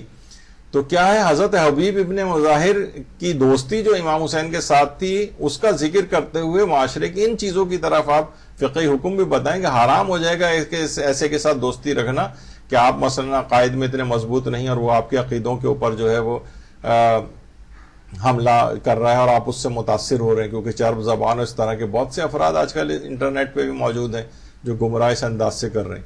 تو یہ چیزیں اس کے اندر بیان کی جائیں. تو ٹائم ختم ہو گیا تقریباً. تو بہرحال بس ابھی اگرچہ آج کافی باتیں باقی تھیں ابھی، لیکن تقریباً 2 گھنٹے مکمل ہونے والے، تو یہاں پر میں گفتگو اپنی روکتا ہوں. امید ہے کہ آپ اس بات کو، تھیم کو سمجھ گئی ہوں گی. کسی حد تک میں نے مثالوں سے اس تھیم کو سمجھانے کی کوشش کی کہ آپ جو بھی فارمیٹ بنائیں، جو بھی فضائل آپ بیان کر رہی ہوں، آپ دیکھیں گے میں کہاں سے کون سا جملہ نکال کر میں فقہ حکم بتا سکتی ہوں ایک لائن کا. کوئی قرآنی آیت پڑھ رہی ہوں، ایسا انتخاب کریں کہ اس سے کون سا ایسا عام زندگی میں پیش آنے والا فقہ حکم نکلتا ہے میں وہ بیان کروں. کوئی مصائب کا کوئی جملہ کون سا ایسا ہے یا ائمہ کی سیرت سے جس سے کوئی فقہی حکم نکلتا ہے اور ان لوگوں کی زندگیوں میں یہ اگر ان کو پتہ چل جائے تو ان کی زندگیاں بہتر ہو جائیں. تو اس طرح سے کر کے آپ کوشش کر کے فقہی احکام کو اپنی تقریروں کے اندر، اپنی مجالس کے اندر ڈالیں تاکہ لوگ احکام کے اوپر عمل کر سکیں. لوگوں کے پاس ایک فقط یہی ذریعہ رہ گیا ہے کہ ان تک دین پہنچنے کا. میں نے ابھی اس سے پہلے ذکر کیا مدارس میں لوگ آتے نہیں ہیں، آتے ہیں تو بہت کم تعداد میں ہوتے ہیں، اور پورا کا پورا معاشرہ یعنی تقریباً 99.999% جو ہے وہ صرف اور صرف یہ مجالس کے اندر آتا ہے. حتیٰ کہ خاص طور پر ایصال ثواب کی جو مجالس ہیں، یعنی کہا جاتا ہے کہ وہ افراد کے جو کہ مثلا بالکل ہی دین سے آؤٹ ہیں، حتیٰ کہ وہ ایام اعضاء کی مجالس بھی اٹینڈ نہیں کرتے، تب بھی لیکن وہ ایصال ثواب کی مجلس کو رشتہ دار مر جائے تو لا محالہ ان کو وہ تو اٹینڈ کرنا پڑتی. تو اس کے اندر ان کو آنا ہوتا تو اسی کے اندر کوئی ایسا پیغام اسلام ان تک پہنچ جائے کہ وہ منقلب ہو جائیں. تو بہرحال آپ ان تمام چیزوں کو اپنی تقاریر کے اندر لے کر آئیں. امید ہے اب تو شاید آپ کا یہ سیمسٹر یا یہ کورس ختم ہونے والا ہوگا. تو بہرحال کوشش کریں کہ علم دین کا یہ سلسلہ رکے نہیں، اور یہاں پر تو بہت تفصیل کے ساتھ 25 سال سے ماشاءاللہ مدرسہ چل رہا ہے یہ، اور اس میں کتنے بیچز نکل کے فارغ ہو چکے ہیں. چند سال بھی انسان پڑھ لے تو بہت ساری چیزوں سے آگاہی ہو جاتی ہے، اس کو ایک ٹریک پاتھ وے مل جاتا ہے زندگی کو بہتر گزارنے کے لیے. تو کوشش کریں گے سلسلہ علم دین کا جاری و ساری رہے، تاکہ یہ آپ کی مجالس کو بھی بہتر سے بہتر آپ اپنی بنا کے اور دین اسلام کی خدمت اور تبلیغ کر سکیں. وصلی اللہ علی محمد وآلہ الطیبین الطاہرین. درود بھیجیے محمد وآلہ.